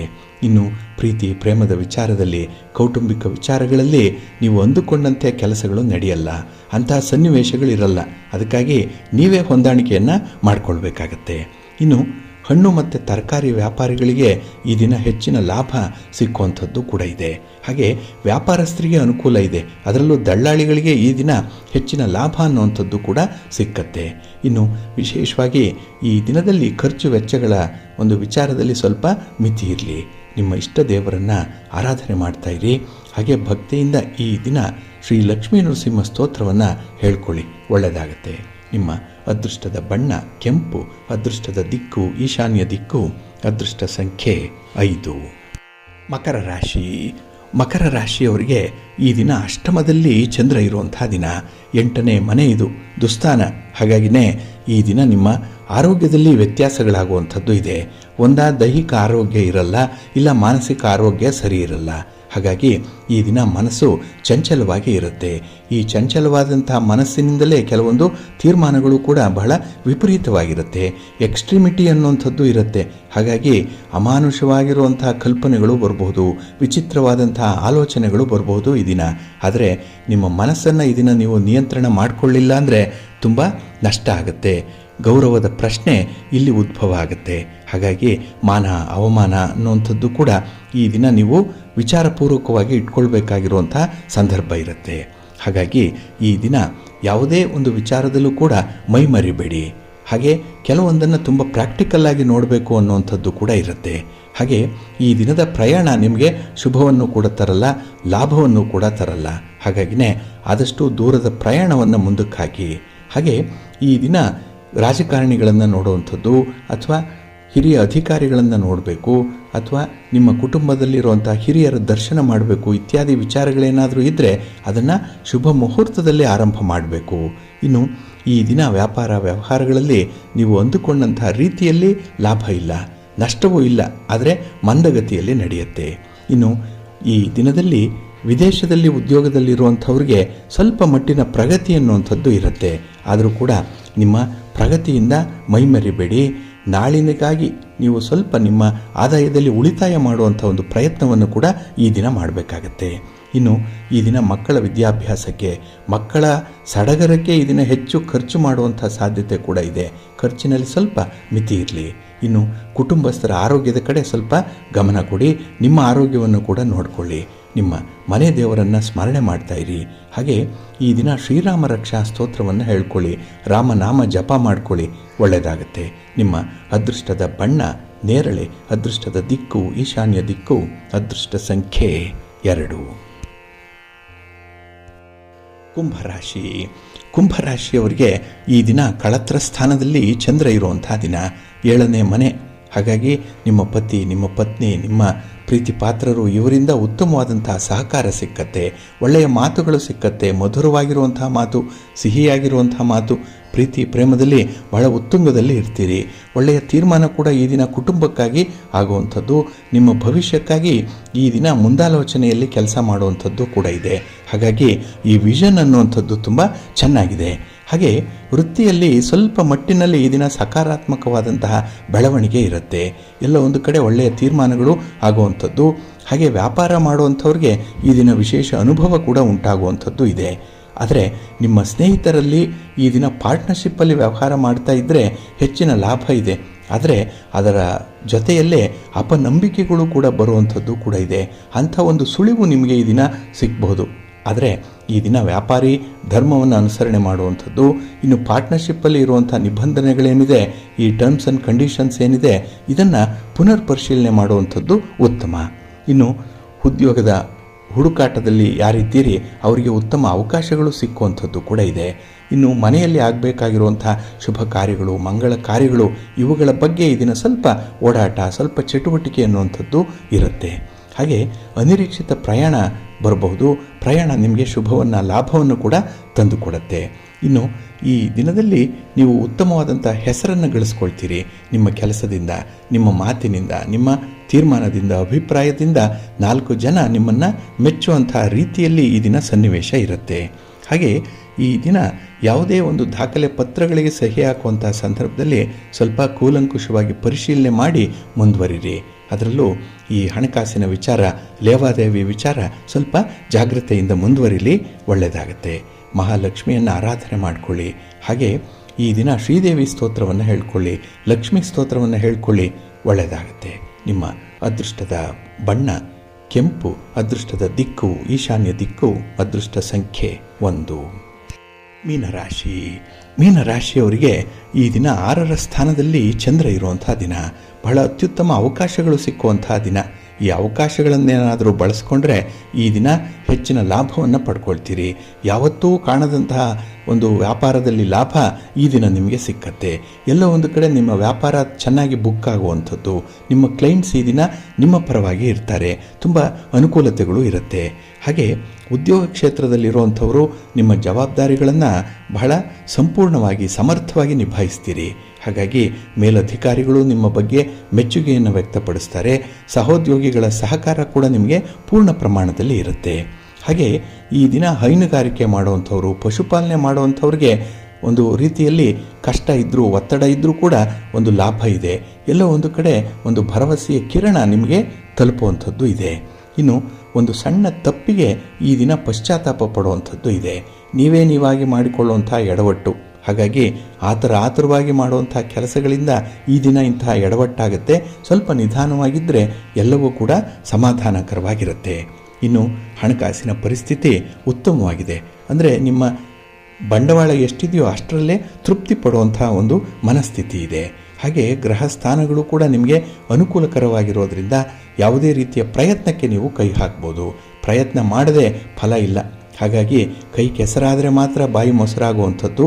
ಅಂಥ ಪ್ರಯತ್ನಗಳನ್ನು ಮುಂದುವರಿಸಿ. ಹೊಸ ದಾರಿಗಳಿದೆ, ಹೊಸ ಆವಿಷ್ಕಾರಗಳಿದೆ, ಹೊಸದಾಗಿ ನಿಮಗೆ ಒಂದು ರೀತಿಯಲ್ಲಿ ಕ್ಯೂರಿಯಾಸಿಟಿ ಇದೆ. ಅದನ್ನು ತಣಿಸಬೇಕು ಅಂತ ಹೇಳಿದ್ರೆ ಈ ದಿನ ನಿಮ್ಮ ಪ್ರಯತ್ನವನ್ನು ಮುಂದುವರಿಸ್ತಾ ಇರಿ.